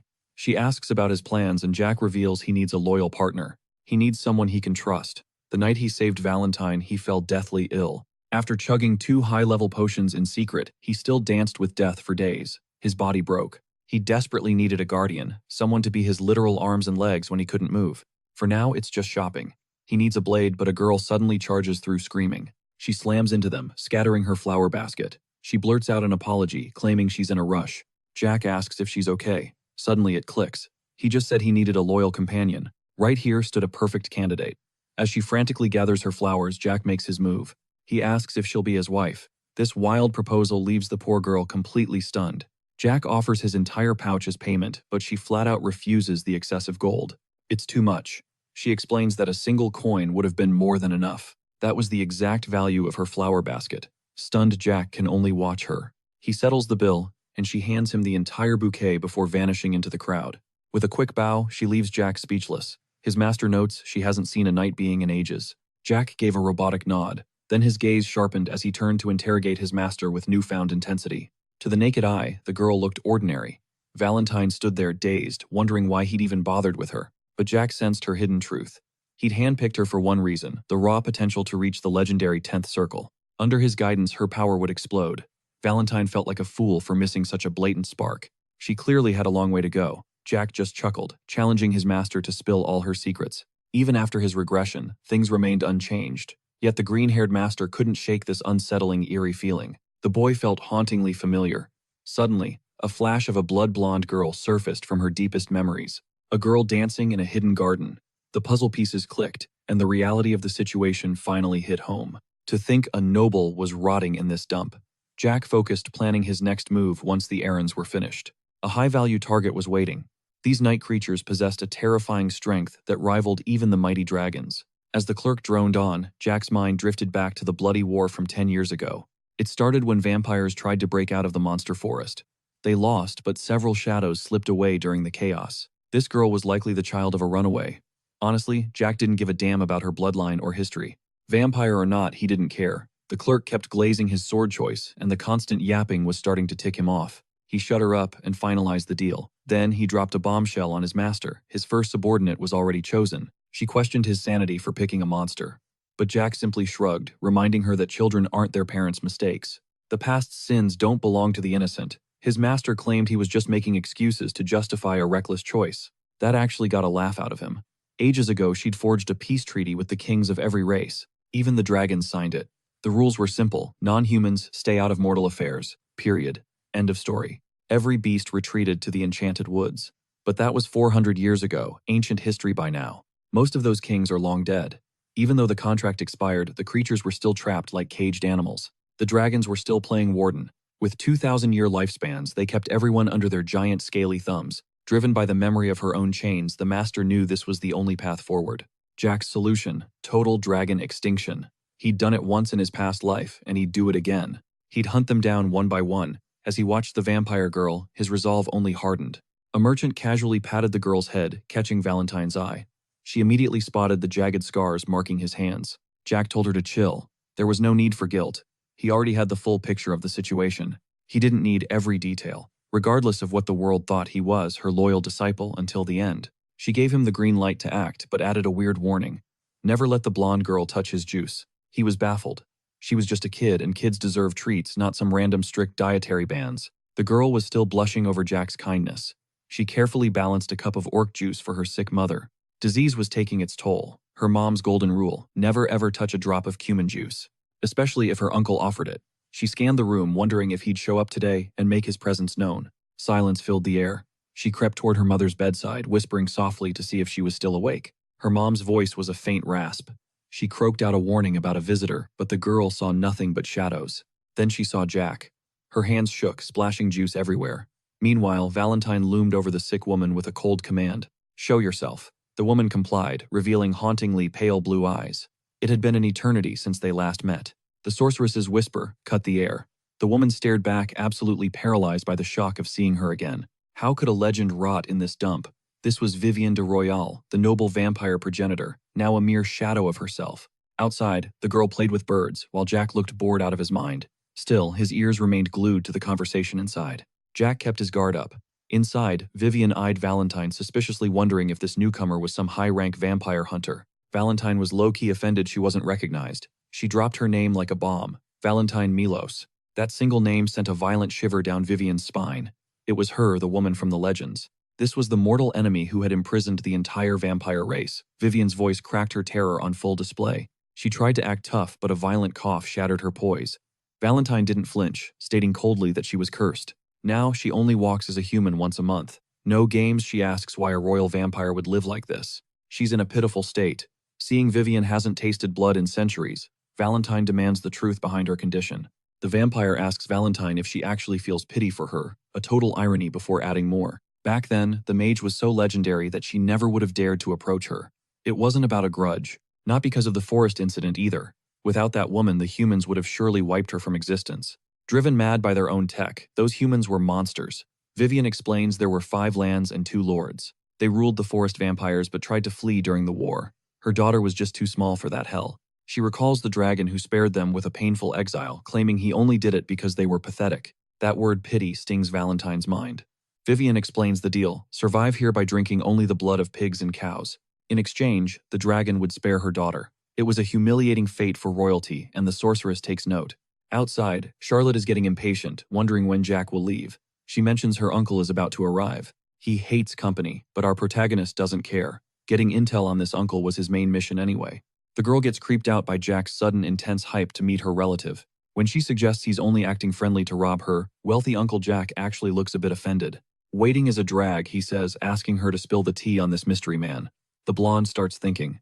Besides being filthy rich, Charlotte explains he gave them the house and drops off food every 3 days. She was likely talking about the animal blood. Before Jack can dig deeper into his curiosity, something happens. A voice cuts through the air. The uncle has arrived. The gray-haired man immediately eyes the new kid with suspicion. Wary of Jack's presence, he claims he's never seen him. Charlotte, however, is hyped to see the man. The tension is thick enough to cut, but Jack celebrates meeting the famous uncle. The little blonde adds, that based on his vibe, Jack must be some high-born noble. Jack just watches the dragon in disguise was right there. As the newcomer grills him, he senses another guest is already lurking inside the bedroom. Vivienne tells the doll to call Charlotte inside. The static between Jack and the mystery man is totally electric. Suddenly, his master intervenes telepathically. He reports the man's presence, and she orders him to get upstairs. The stranger asks why Jack is whispering. The boy just shrugs, he's only following his master's orders. He swings the door open. Jack knows this man only came to watch his toys break in their final moments. The mother tries to speak to Charlotte, but her face fills with pure despair the moment she sees the visitor. He mocks her, asking if she's seen a ghost, then promises not to ruin her final moments with her daughter. Charlotte breaks down, sobbing by the bed. She asks if her mom is hurt and starts pleading with her. She begs her to drink the juice she brought, sure it'll fix her. The woman gently refuses, saying she's okay. She thanks her daughter for going out just to buy her a birthday gift. The conversation leaves the girl confused. She demands to know what's happening, while everyone watches the tragic scene unfold. They only ended up here by pure chance, but now they're witnessing an imminent death. Jack finally asks her name. He asks if he can protect Charlotte. It was time to act, and give his presence there some real meaning. Jack decides to cut the fluff and shocks everyone. He asks how she wants her daughter to grow up, as a reborn vampire queen or a progenitor ruler. If not those, maybe she wants the dragons to burn. These dragons treat vampires like playthings. His proposal actually makes the uncle let out a twisted, ironic smile. Barely hanging on, Vivian asks Jack to come closer. She'd always known her daughter's nature was far from normal. Charlotte was different. I just want her to be happy and keep smiling, she whispers. Nothing else matters. She asks for his name. Hearing Jack Valentine, she smiles weakly and entrusts her daughter to him. Jack vows that he'll protect the little blonde from now on. Vivian calls out to Charlotte one last time. Vivian confesses her love before literally vanishing before her daughter's eyes. The girl screams out in total agony. She tries to grab onto her mother as she disappears, unable to accept the truth. Jack and Valentine watch silently, but the fake uncle starts laughing hysterically at the tragedy. To him, this whole scene is just a joke. He mocks the idea of a brat protecting a dying girl. To him, vampires are just brittle, dried-up twigs. The malnourished man snickers as Jack's fist, heavy with concentrated mana, delivers a crushing blow. The impact sends him hurtling backward. He just scoffs at Jack's rudeness, calling him a toxic influence on young Charlotte. As he threatens to teach them a lesson, Valentine intervenes, demanding his true name. He freezes in shock. It was eerie. No mana lingered here, yet this doll was speaking directly to him. She ignores his confusion and brings up the 5 other dragons missing from the forest. They're gone without a single trace. Only 200 years, an adult born, then she questions. His eyes flare with a dangerous draconic light. How does a doll know our secrets? Who are you, monster? He snarls, his temper hitting the boiling point. Hearing the insult toward his master, Jack's mind floods with pure hatred. Valentine asks to be set down, claiming she can stand on her own. She reveals her true identity, Valentine Milos, the legendary ancient mage, causing the dragon's face to pale. Impossible. Are you that immortal necromancer? He asks, visibly shaken. She simply nods, owning the title. Gritting his teeth, the dragon accuses her of being a filthy liar. Valentine drops names like Bahamut and Voldemort, ancient secret titles known only to the highest dragon kin. Those who've met them know. Finally, the man buckles under the weight of the undeniable truth. Shocked, she's still breathing. He finally introduces himself as the proud fire dragon of the Machiavelli bloodline. Galactus Machiavelli mocks this pathetic place, confessing he only came to erase the brat, his toy's unwanted legacy. Valentine commands him to back off, but he laughs, asking if she's forgotten the sacred verbal pact. High dragons always showed mercy to lesser races, especially humans, out of pure pity. How dare she command a dragon? But Valentine doesn't flinch. She stands her ground, declaring that this arrogant lizard has it all twisted and wrong. Because in this tale, she was the one showing mercy. He explodes in rage as she explains the pact. Dragons were never merciful. Their arrogance drove them to segregate races, believing they were gods among insects.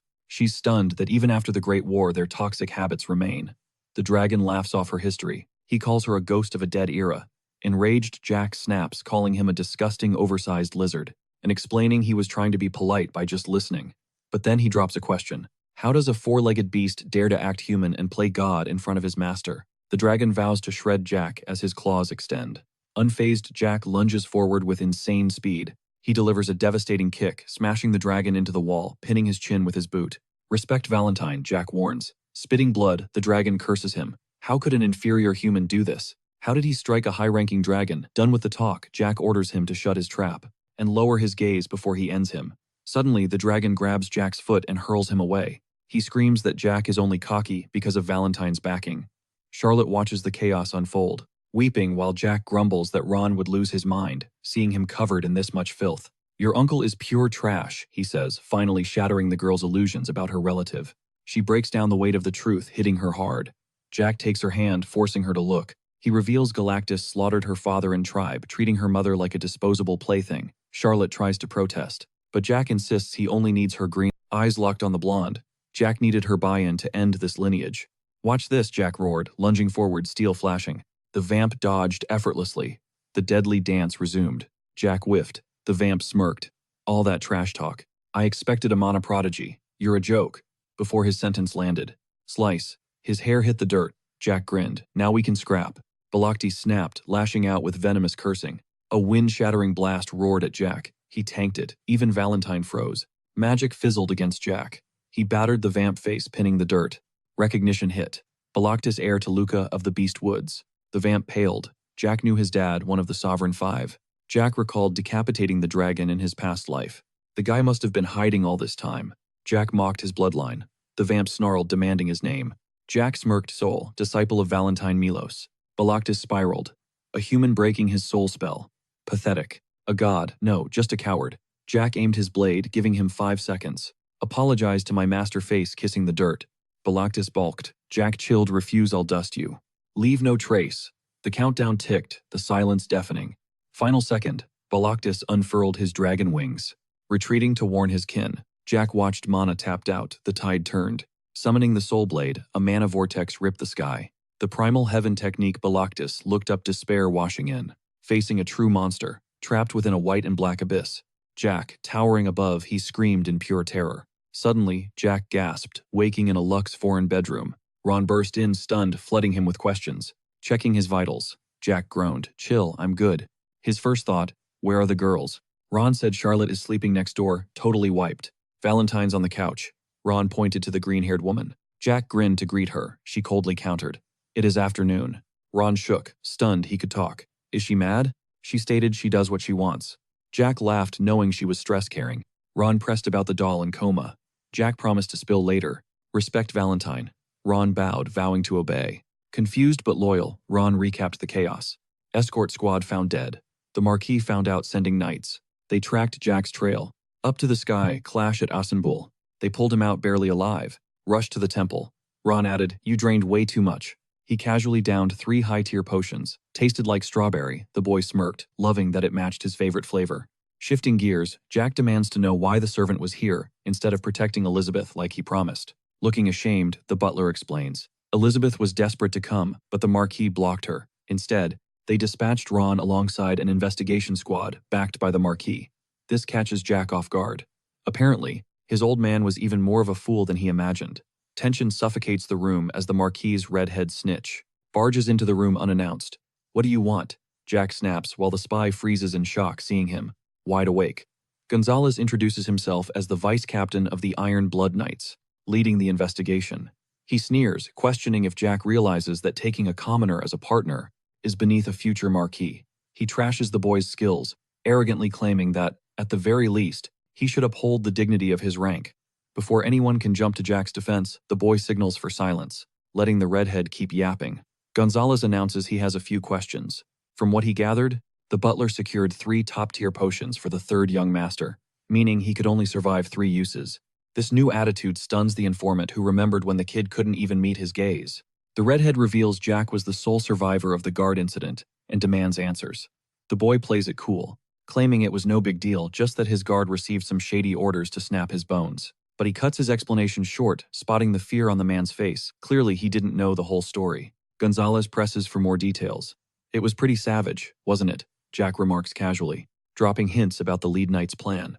The informant asks if he's talking about Ryzen, and Jack nods, recalling how they dead seriously threatened to shatter his mana circle. The boy states he simply wiped them all out, leaving the redhead speechless. Then he says it again, making it crystal clear he has 0 regrets. It was an inside job, not outside interference. Gonzalez is floored, realizing the culprit is Jack himself. "It made no sense. I never let anyone who messes with me walk away alive," the boy says, asking if he looks like he's joking. The knight warns him to watch, his mouth calling him a clueless newborn pup. Ron tries to step in but gets shoved aside, and branded a filthy servant, which sets Jack off. Without hesitation, our main character levels the redhead, sending him crashing. That was the 3rd time he'd held back. Suddenly dizziness hits, and he collapses onto the bed, panicking the butler. The boy swears he's fine, noting that the man groveling on the floor was just a measly 7th circle ranker. He asks Ron if he's tired of playing the helpless servant role, making the butler grin. The boy tells him to stop living like that, confessing he thought he could maintain the act forever. But he's realized that just won't work anymore. He insists that at the very least, a servant deserves to be treated like a human being. Ron's expression radiates pure joy at this newfound freedom. As the butler prepares for action, Jack asks how long it'll take to cook. The redhead claims 5 minutes is enough, but the man laughs, joking that's way too long for his culinary skills. Obviously, they weren't talking about food. The vibe in the room was electric. Ron completely dismantles Gonzalez with raw power, despite being called a damn servant repeatedly. The redhead tries to strike back, but he's helpless against the butler's ninth circle dominance. Outside the room, the guards wonder how a mere servant could unleash such violence.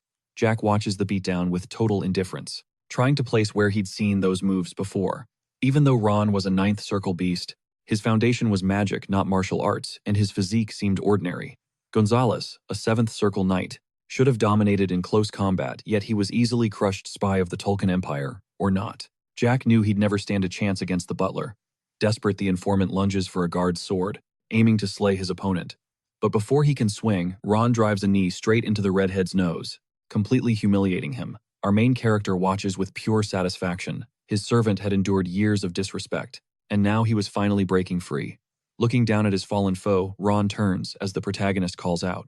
"Why is it taking so long to cook one single ingredient?" Jack taunts with a smirk. Gonzalez staggers up, ready to pounce, but Ron was lightning fast, delivering a final blow that sends the redhead flying. He needs more training. Jack scoffs, chewing out the guards for just standing there like statues. Left alone, he roughly grips the redhead's skull. Time for a little chat. He dangles a deal, claiming a man of his caliber deserves a much better life. Even while humiliated, Gonzalez tries trash-talking Ron until Jack yanks his hair with zero mercy. "Do you get it now?" he asks, tightening his grip. The deal is simple. Gonzalez stays vice-captain. Plus, he'll finally evolve his mana. At 30-something, he still has the potential to be a legendary knight. Killing him is a total waste. Jack asks if he's ever dreamed of reaching the 8th circle. The knight is visibly shaken by the temptation. Jack whispers that this remains their little secret. Ron senses something's off with his young master's intentions, yet feels immense pride. The scene shifts. Valentine taps the servant to snap him back to reality. He quickly apologizes for his lack of focus. He tries a formal introduction, but she cuts him off, sensing the Sword family's energy in him. Valentine deduces Ron reached the 9th circle decades ago, proving he was once a high-ranking powerhouse. "You could have hit the 10th circle," she muses, suggesting master-tier potential. Ron remains utterly lost. Her talk of soul control goes over his head. It's been 19 years since he used mana regularly. He only tapped into it recently to shadow Jack. The butler feels zero shame about his life. Despite the disrespect, he chose this path freely.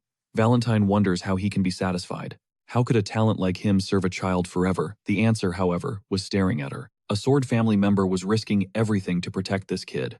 So she finally asks, does he know the boy's truth? Ron only knows Jack's stories, respecting his master's unspoken past. Ron chuckles, imagining Jack asking, what the heck is a Sword family, if he'd heard them.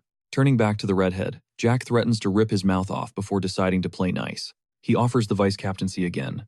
Seeing the man's hesitation, Jack scoffs at his pathetic, desperate state. "You're sick of the beatdowns, right? Shut up and listen," Jack warns, pinning the man down. With surgical focus, he pinpoints the 7 mana circles pulsating near the knight's heart. He hopes the man doesn't take this personally. As Gonzalez flinches, the boy forcefully holds him. "If I wanted you dead, you'd be gone. Watch this."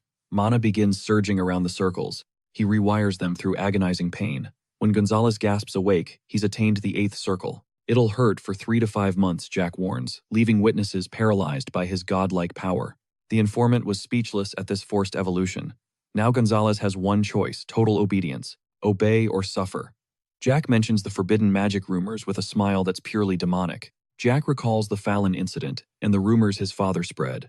Now Gonzalez has his proof. "This kid is a forbidden mage. Kneel and listen," Jack commands, "or I'll carve it into your bones." Gonzalez must return to the Marquis and lie, claiming the 3rd young master is still clueless. Within 3 months, 40 toxic members of the Marquis family must be erased in total silence. The knight agrees before realizing the trap. There's something heavy embedded in his very heart. "It wasn't a gift, it was a death sentence." "Don't be scared," Jack says, gripping his shoulders. "Follow orders and you'll thrive. The pain is a small price for the 8th circle's power. That power is like a lethal drug." Jack laughs at the knight's soul-crushing predicament. He knew the man's greed would seal his fate. Jack recalls how Gonzalez previously disrespected Ron. The tables have turned. Jack declares the redhead will now serve as the butler's new lackey. The man simply mumbles his acceptance, head hanging low. The pact was finally sealed. Jack kicks Gonzalez out of the room, satisfied with his new pawn. 1 down, more to go. He hopes the next target is just as easy. He turns to Ron, asking if Valentine's done. Starving Jack demands food, but Ron points out his tattered old rags. Style matters. The ever-prepared butler already has fresh clothes waiting. He's always 10 steps ahead and ready. Suddenly, Charlotte bursts in, hugging him tight while sobbing. "I thought you'd never wake up." Touched, he hugs her back and orders a feast of her favorites to share. He's floored by the vampire's raw strength even without real juice. She's a beast. Under a blood-orange sky, Jack apologizes for the destruction, but Charlotte's response hits hard. Without her mom, a house isn't a home. Jack holds the fragile girl gently. He admits he lost his mom too. Charlotte gapes. How'd he find joy with just a butler? Floating the juice with mana, he offers her a taste. The second she sips, a massive energy surge rocks Charlotte's body. Her dormant vampire blood finally awakens. These created vampires are absolute monsters. Their regeneration rivals dragons, thanks to that blood.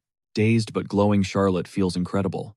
Jack checks if she's scared after his display earlier. He'd promised to prove his worth with power. The little one admits she was terrified, but it was thrilling. She calls him daddy, but Jack quickly swaps it to boss. While she settles in, Ron is stunned. His master actually took down a full-grown dragon. Dragons under 50 are already 5th circle masters. They're basically nature's cheat codes. Their draconoid form is peak efficiency, compressing massive power into a lethal human size. While true forms rule with magic, this humanoid state is built for peak physical annihilation. If that arrogant Balactus hadn't let Jack use soul speak, things would have ended badly. It was a close call, but Ron ruins the vibe by nagging Jack about eating veggies. Jack brushes it off. To him, that legendary dragon was just a clueless rookie. Seriously, a second circle human caused that much devastation. That's absolutely insane. Jack realizes how crazy this sounds. Dragon slaying is a myth that would shock any mercenary. Their heads would explode. Meanwhile, Ron turns red as his secret knowledge is exposed. He thought he was being subtle, but Jack totally sniffed out his dragon expertise. Jack just smirks, reminding him how he predicted that man's death by connecting the dots. Ron figured Jack was clueless about the deep secrets. Stories were never Jack's thing anyway. Even in past lives, fleeing the Marquis together, Ron guarded his secrets like a fortress. The butler's loyalty was ironclad. But Jack knows everyone deserves a few dark mysteries. Still, one suspicion remains. Jack locks eyes with his butler and drops the heavy question. Any ties to the Tulkun Empire? Ron's genuine confusion proves he's totally clean. Jack finally exhales. That massive weight is gone, replaced by a truly serene smile. He won't burden Ron. But worn out or not, it's time for a mana circle upgrade. Soul energy is taxing. He needs tougher circles to survive the impact. Suddenly, Valentine appears. She's shocked he used the Dark Bond, a forbidden magic only the two of them know. She created it during the war. It's a lethal curse binding a promise to existence. Break the vow and your body shatters. She demands to know Jack's true endgame. Jack reveals he carved a soul insurance policy into Gonzalez's heart to protect Elizabeth and Ron. Ron is deeply moved by Jack's care.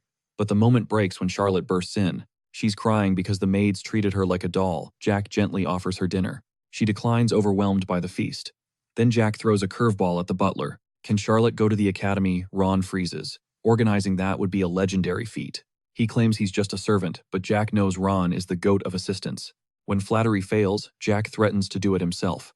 Ron immediately calls him out. No blackmail, Master Jack smirks. He's no criminal. Meanwhile, Charlotte's eyes are literally glowing. School, that was a distant dream. Jack promises she's going. Kids deserve to play. Her talent is too insane to ignore, but being only 11 is a huge problem. The academy's limit is 14, but a recommendation from Gonzalez will fix everything. Jack promises there's nothing to fear.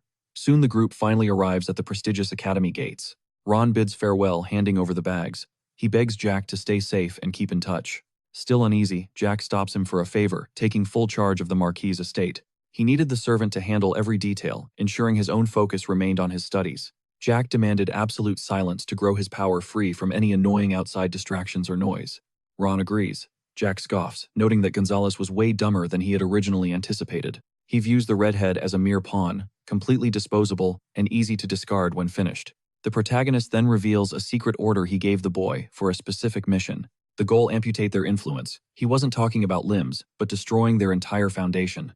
His targets were the corrupt officials of the estate and the entire Mantis family bloodline. A cold, calculated strike. This would leave Lady Elizabeth in a devastatingly difficult and complex position. She was too pure. Jack didn't want her tainted, but her house's fall was absolutely necessary. He tells Ron to protect her, showing a rare spark of care beneath his ruthless schemes. Ron feels immense pride. His young master had truly evolved into a different, more powerful beast. Entering the academy, the doll senses a monster inside Jack, despite his good guy facade. Jack smirks and praises the doll, calling her a good person despite her stubborn, icy attitude. She shuts him down instantly, calling him a hollow shell, and refusing to acknowledge his words. Charlotte stares at the grand building wide-eyed. Jack tells her to soak in her new reality. This was her new home now.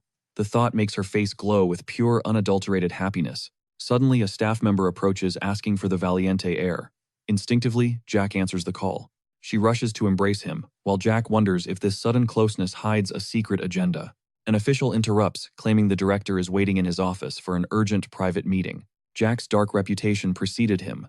The bloody son of nobility was still a hot topic here. The survivor found among the ruins, even after all this time.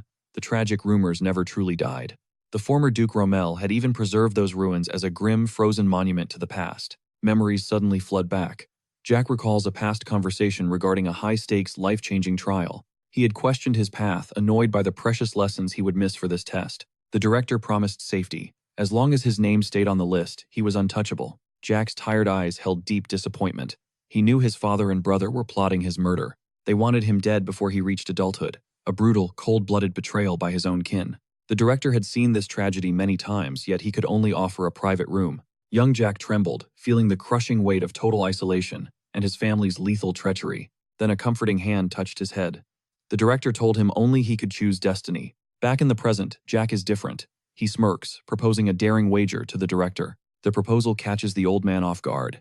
Jack was no longer a victim, but a player. It was time to settle an old debt. He only asked for one small strategic favor. Rommel realizes the boy he first found broken and silent had been replaced by someone far more dangerous. For the world, a month passed. For Jack, 20 years of survival had changed his soul. Time had rewritten everything. The weak boy was gone, leaving only a calculated master of fate. Skeptical, the old man asks how he'll save a kingdom destined to fall in mere weeks. The empire was a juggernaut, 30 masters, many enhanced with dragon blood and ancient bone implants. They boasted 1,000 elite mages. Meanwhile, Teslin was hopelessly outmatched and desperately underprepared for war. Only 2 masters stood in the empire's path. A complete massacre seemed like the only outcome. With such a massive power gap, 1 month was generous. 3 days would be more than enough. If Jack were leading the enemy forces, the kingdom of Teslin would have already been erased. There stood Director Rommel and his legion of 700 battle-hardened mages, elite soldiers forged by his own hand. Had it not been for the ultimate betrayal by his most trusted advisor, the kingdom could have held out for 2 more months. When the traitor's name is dropped, Rommel's eyes widen in shock as he snaps at Jack for disrespecting an instructor. But Jack doesn't flinch. He coldly reveals that Brutus Marcos was actually a high-level mole for the Tulkun Empire. He's a 6th Circle Knight and Sword Department sub-instructor, but Rommel instantly dismisses the claim as pure slander. Jack just smirks, knowing Rommel will regret his ignorance. Give it a few years and the truth will sting. Once that knife is buried in his back, he'll wish he'd listened. Our main character continues to push Rommel's buttons. The old man's patience finally snaps. Fuming, the director warns Jack not to make threats he can't actually back up. He'd rather pretend this wild talk never happened. He dismisses the boy clutching a pocket watch engraved with a crest. Claiming he won't take the boy seriously, he orders Jack to summon Brutus to his office. The kid complies. Inside the office, Rommel starts with fake praise for Jack's performance, setting a trap for the unsuspecting traitor. Then he drops the bomb. No more secret reports to the Empire. Brutus's face goes pale as he freezes. He stammers in confusion, but Jack just scoffs. Losing his cool, the boy tells him he isn't deaf, just dumb. Jack demands a straight confession to make things easy. Realizing the jig is up, Brutus tries to scramble for an excuse. He claims Jack is just traumatized and warns about the fallout of such lies. But our moody protagonist is done talking. Before the spy can finish, Jack hurls the watch at his face, mocking how much a traitor loves to talk. Brutus is stunned while Jack stands there like a cold-blooded beast, completely unfazed by the chaos unfolding before him. As Bernardo demands answers, the tension snaps. Before anyone can blink, Jack lunges forward with a lightning-fast strike. He lands a precision blow right to the man's chest. For a split second, he regrets it, but he's committed. It's too late to stop now, so he charges again. Brutus is baffled, wondering what this kid is even thinking. Jack dances around the counterattack effortlessly, leaving the veteran instructor reeling from the boy's insane combat skills and speed. Jack can feel the 6th Circle mana barrier shielding the man's body like a fortress, but he isn't intimidated. He knows that even the most perfect defenses have a fatal flaw just waiting to be exploited. He delivers 2 devastating gut punches, sending the traitor flying across the room with sheer, unbridled power. The director is paralyzed by the sudden violence. Meanwhile, Jack remains ice-cold, determined to squeeze a confession out of him. It's almost pitiful to see the man crumpled on the floor, his face mangled from the absolute beatdown he just took. Jack demands the truth now, making it crystal clear that cooperation is his only ticket to making it out alive. But Brutus sticks to his act playing dumb. That's when a chilling, murderous smile creeps across Jack's face. He taps the man's chest, testing his defenses before aiming for a much more sensitive and vital target. Those high-tier mana circles are built tough, but shattering something that took years to perfect. That's real psychological warfare. Hovering his hand over the spy's heart, Jack issues an ultimatum: answer truthfully, or face the ultimate price. He threatens to shatter the man's mana circles one by one. Brutus's face twists in pure, unadulterated terror.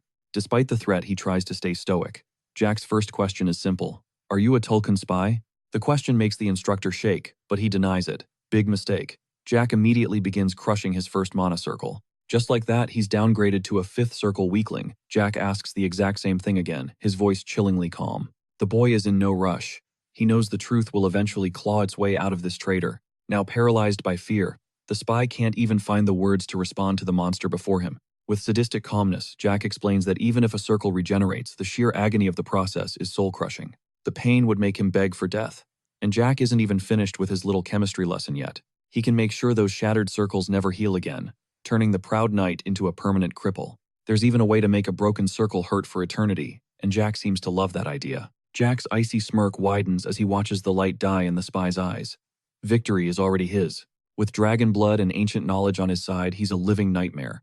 The instructor is shaking like a leaf. He gasps, asking how a kid could know about the secret human experiments. Jack's accuracy is straight up terrifying. It's clear the dark trials have already begun. Stuttering in horror, Brutus can only manage one desperate final question. Who leaked the top secret intel? Jack calmly drops the bombshell. He knows everything about the dragons and those twisted experiments. He needles the instructor. Why would a 6th circle mage meddle in such filth? Brutus begins to scream in utter confusion. How could a mere boy know the Tulkun Empire's darkest research? Jack simply watches the panic with a chilling, ironic smirk. Without warning, Jack ruthlessly shatters every mana circle. He mocks the fallen man as Brutus's world completely collapses. With his target neutralized, Jack coldly turns to the director. It's finally time for the old man to hear his demands. Rommel is fuming while processing the chaos. Even in defeat, Brutus snarls that the Empire will never forgive this betrayal. He screams that Jack will be torn apart, but the boy silences him forever with a sharp, stinging slap. The director admits this mess is a total headache, yet he can't deny that Jack is shrouded in mystery. This wasn't the weak child Rommel met just a month ago. Jack had evolved into something far more formidable. Jack tells him to just bury the incident. The director agrees to skip the details, but he needs one answer. How did he uncover the plan? Was it the dragon blood Jack cuts him off, reminding him of their deal? The director should already see the signs. The shadows of a continental war are becoming impossible to ignore. The struggle for the Mother Association is going public, pitting the moderates against the rising radical faction. The Crown Prince's radicals seized total control, and the extremist-led empire quickly fell in line behind them. Jack didn't have every detail after years of mountain isolation, but his master had taught him enough to survive. He has sufficient leverage. Jack decides to spare Brutus, handing the traitor over for the director to keep under guard. Brutus's knowledge of dragons is pure gold. That kind of information would be invaluable for the battles ahead, including for the king himself. Rommel is left speechless, unable to call the boy a fool, given his terrifying insight. The director can't help but ask how a nobody on the floor possessed such high-level imperial secrets. Jack explains that in his past life, he saw the hybrid experiments go far beyond mere testing phases. Human trials were about to begin, according to confidential files. These documents were so secret that few even knew. But Jack claims that's Rommel's problem now. It's time for his conditions, and they aren't up for negotiation. He only has 2 requests since Rommel's insults stung. First, knowing the old man is loaded, he wants a house, a mansion with a garden near the academy.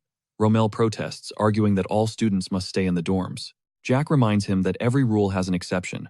Exhausted, the director asks for the second, hopefully simpler request. It's straightforward: enroll Charlotte as a student, even though the second semester is already well underway.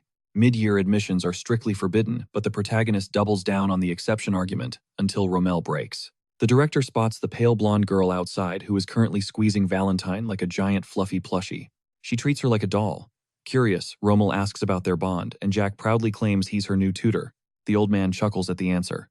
As Jack exits, Charlotte rushes over her face, glowing with pure joy. Her excitement is obvious. He asks if she waited long, but she's only anxious to know the final verdict. Will she be allowed in? Jack confirms it with a smile, and the news sounds like heavenly music to her. She's happy for a heartbeat, but then a dark shadow of doubt suddenly clouds her beautiful features. Jack notices and asks what's wrong.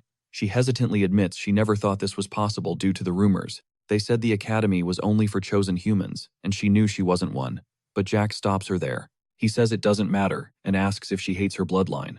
The question brings a deep melancholy to her eyes. She reflects on her tragic past. It was a heavy burden being the remnant of a pitiful ancient lineage. House Royal was a vampire dynasty that fought for generations only to be completely annihilated in the end. Her father died in the slaughter, leaving her mother as her only light. She knew how that story ended. Jack sighs, telling her to be proud. He warns her never to lower her head for something so trivial. Human or vampire, she is Charlotte of Royal.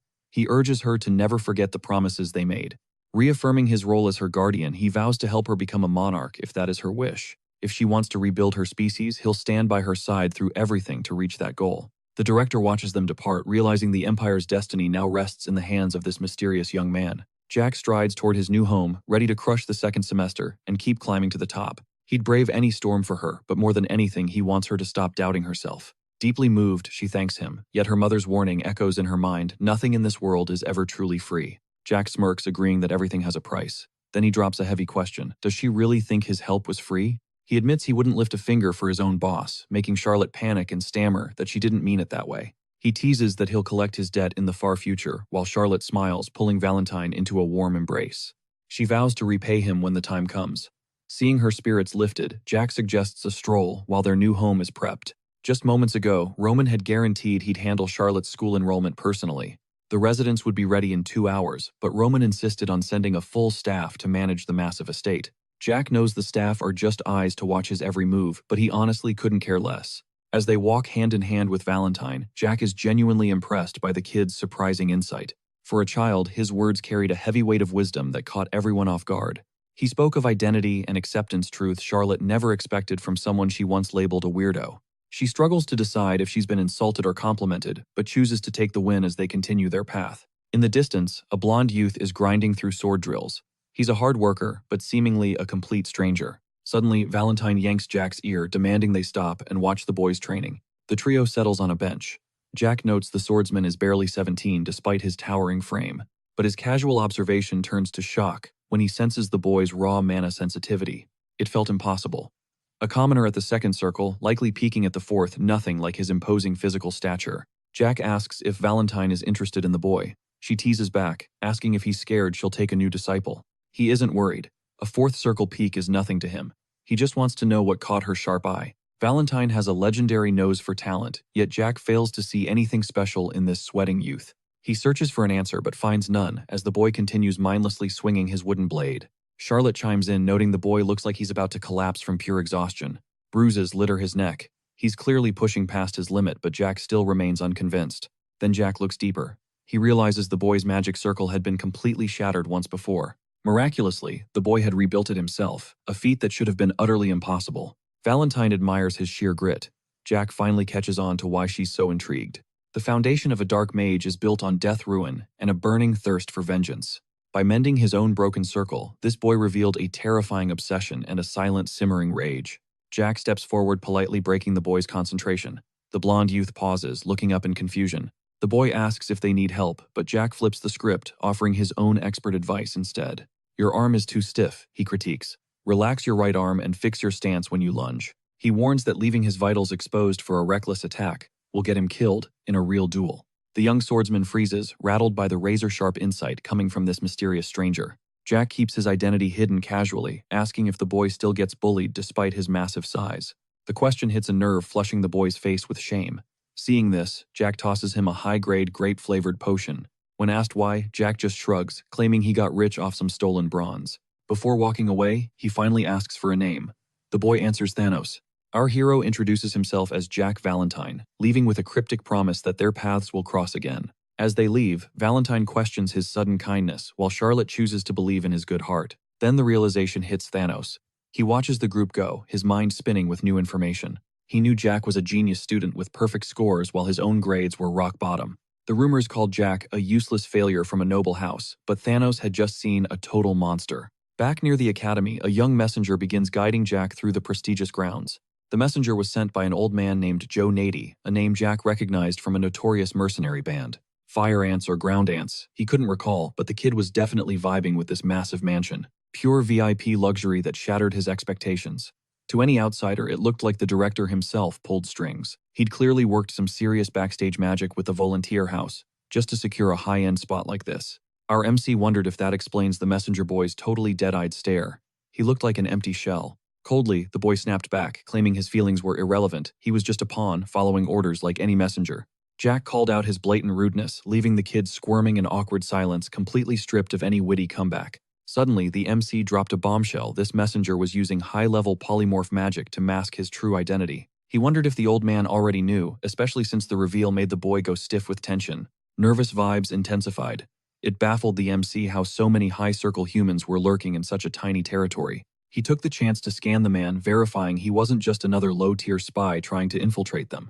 When the silence became suffocating, the messenger burst into a booming laugh, completely ditching his fake persona and facade. He demanded to know how the MC saw through him, especially since he'd suppressed his mana flow to 0. He confessed he came personally, dying to see the kid who managed to grab the director's full, undivided attention. Behold, the legendary Bellamy Craig, the supreme magic tower, master of the entire Teslan kingdom, was standing right there. Back in his past life's war between Tulkun and Aslan, this man had shielded the Elder until the end. Now he was desperate to learn how a mere boy shattered his supposedly perfect and unbreakable high-level polymorph disguise.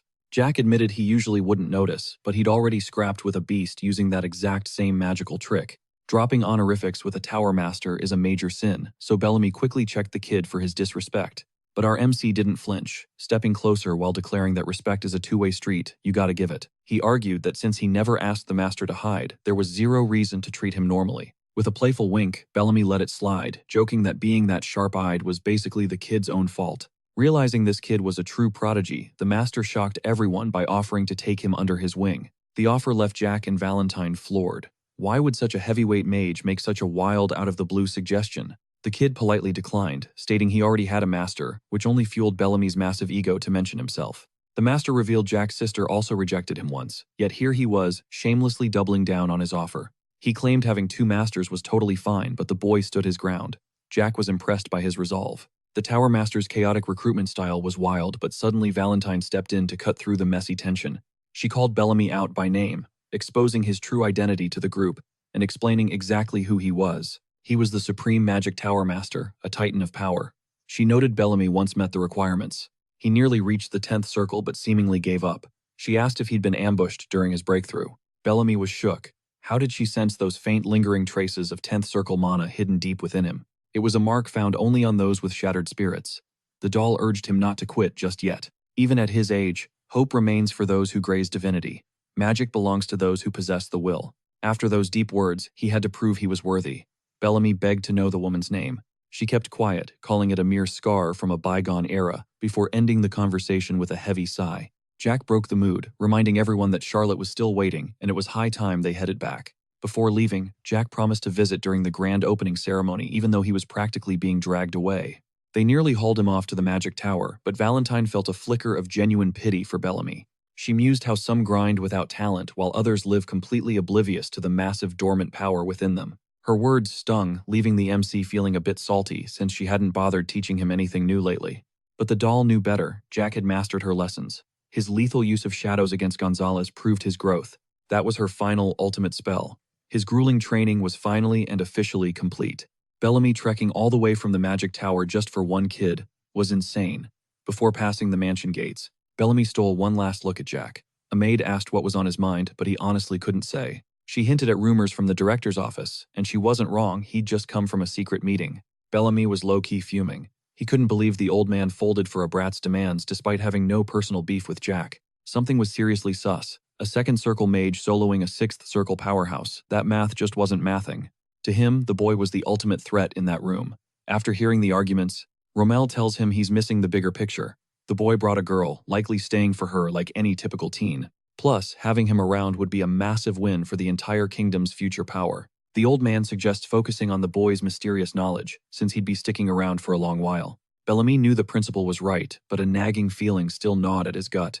He'd follow orders, but he had to speak his mind. He feared Rommel would get dragged into the messy political crossfire of the Marquis household. But the old man believed that succession war was already ancient history silencing the master. Still, he claimed to know the Marquis' true nature. Even if his eldest daughter was a prodigy, the man only saw her as a political pawn. And the second son, just another average third circle student in a sea of thousands. Nothing special. Bellamy had never seen anyone so brain-dead and utterly lacking in imagination as that guy Philon. The director asks for the point, and the man calls him senile. Why would a former duke who hated politics dive back in? Small perks like private rooms or skipping class could be ignored, but gifting Jack an entire mansion was way over the line. He worried the secret would leak soon. But his rant only made the old man chuckle. 30 years together, and he knew exactly why his friend was flapping his gums like this. Rommel explains his gut feeling building a solid bond with this kid would pay off big time later. The man found it weird, but the principal just kept grinning. He then suggested that Bellamy check out the house personally to see Jack's true colors. Reluctantly, he decided to roll with it. After finally talking to our protagonist, he realized his old friend was actually spitting facts.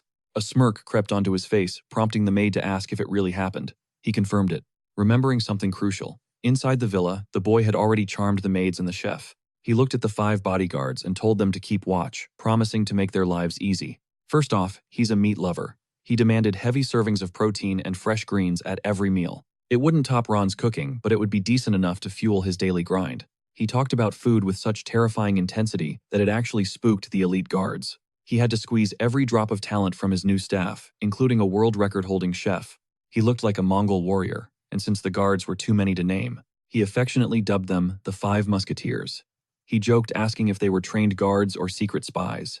Apparently, everyone there had suffered a brutal ancient mana rupture at some point in their lives. He told them they could learn from the kid who literally rebuilt his shattered circle at school. Shocked, one man asked if the director spilled their secrets, but Jack just told him to shut up and work. Mid-lesson, Charlotte skipped over to brag about how epic their new home was. It was time for a grand tour with his favorite brat. The old man handed over the keys on August 9th. With classes resuming on the 16th, 5 days had already vanished. It was the ultimate vacation. He spoiled Charlotte with new clothes, epic street food, and even caught a musical together. It was vibes only except for 2 things. 1, his battle sense and mana control were sharp, but his stamina, absolutely cooked. During a morning run, the blonde girl interrupted him with a shout. She wanted to copy everything her master did. He joked about ditching her if she couldn't keep up. When they stopped, she thanked him and asked if the boss would meet that same guy again. He confirmed it. Second, when the boy went to find Thanos, he was training solo as usual. The guy was a beast. From what Jack saw lately, he was a genius of effort with 0 talent, yet he likely held the Academy's #1 spot. When it came to the grind, Jack was relentless, showing up every single day like clockwork. He was basically stalking the beefy guy, but those nasty wounds sparked a curiosity he couldn't ignore. He grilled him on why his injuries were piling up using a "did you use the potion" excuse. The guy looked absolutely crushed, prompting Jack to immediately ask why he was rocking such a funeral face. Thanos clocked the price at 40 gold coins, which Jack confirmed before promising he'd pay every cent back. This totally annoyed Jack, who just wanted to know if he'd actually downed the potion despite being wrecked. The big guy likely had shattered bones by now, making every movement a living nightmare for him. Swinging a blade with numb limbs is insane, yet he just turned away to continue his hellish training. No sane person could train daily through that level of agony. Jack knew he was grinding all day. Jack couldn't fathom why a guy as doggedly persistent as Thanos was out there, getting treated like a punching bag. Even Valentine thought the main character had a real gift for being annoying and asked if she agreed. She called him cute but mostly felt pity, wondering if he'd truly learned a single thing from her. She saw it all, the deep-seated hatred and the desperate burning desire consuming the blonde boy's soul. Those very traits pushed him forward, but they were also slowly ripping the poor kid to pieces. A collapse was imminent. All these signs convinced Jack that the doll had already seen more than enough. Time to decide. Tanim clearly lacked raw talent, yet they still called him over to question his motives. When asked why he even wielded a sword, he dropped a bombshell he wanted to be the continent's strongest. The duo froze in shock, but before he could explain, Jack erupted into the most disrespectful laughter ever. Stung by the mockery, the muscular man just told Jack to laugh his head off if he wanted. If his dream was that hilarious, fine. But Jack clarified he wasn't mocking him and to not get triggered. He couldn't figure out his angle before, but now it clicked. He stepped closer to pop the question. He asked if Thanos wanted to be his little chick too. Just then, Charlotte rushed over with water. Shook by how close they were, the blonde guy felt majorly insulted by Jack's bizarre proposal. Jack offered to repeat himself while Thanos could only stutter back. "Did you seriously just say, chick?" Jack doubled down. Thanos didn't know the exact meaning of chick, but he knew it sounded straight up wrong. Jack then asked if he wanted to live off him, which left the blonde guy even more baffled. He was essentially trying to make the kid his vassal, but the teen reminded him he was a commoner. The mentor got a blunt, "So what?" in response. Thanos explained he had 0 value or money. Jack didn't care. He'd heard about the volunteer house and saw this kid was built different from rumors. Rumors were irrelevant, but the man kept declining, telling Jack to go find someone actually worth his time. He suggested finding someone better than a talentless commoner, insisting he'd be nothing but a burden. Jack watched him thoughtfully. It was almost funny how much the guy worried about him for no reason. Jack reminded him of his dream to be the best, which was exactly why he wanted him. He'd already accepted defeat. Ignoring the mentor, Tanamis admitted he knew he had zero talent for mana. That display of self-loathing regarding his mana talent immediately made Jack snap at him to pay attention. He told him he was focusing on the wrong things as he possessed a talent far superior to mana. Plenty of people have mana talent. Even farmers with high aptitudes have lived and died in total obscurity. Their talent never even got to bloom, and even Jack had some dormant talent of his own. He had mana potential before meeting his master, but he always knew he saw the world differently. While others saw nothing, he could see mana veins drifting in the air and coating his skin. Back then, he didn't understand talent, nor did he have the drive or intention to put in work. Effort never came naturally to him, but Thanos had both talent and drive, a rare combo indeed. He told him to stop self-sabotaging, because from where he stood, Thanos' talent outshone everyone else's combined. The words left the big guy stunned into silence, but before he could respond, some random jerk piped up. Wow, looks like the beggar's making friends now. Jack turned to find three punks who definitely didn't belong there. Arriving before the semester even kicked off, and being reminded of his second brother, left Jack feeling absolutely disgusted. Thanos urged him to bounce quickly, but the leader of the three arrogant punks blocked his path once more. Looks like this beggar is deaf. Didn't I order you not to breathe a word to anyone here? He sneered. He couldn't believe a mere commoner dared to defy him after the brutal beatdown he'd already received. The hulking man blocked Jack, who didn't budge an inch, pleading with him to leave before things got ugly. His problem alone.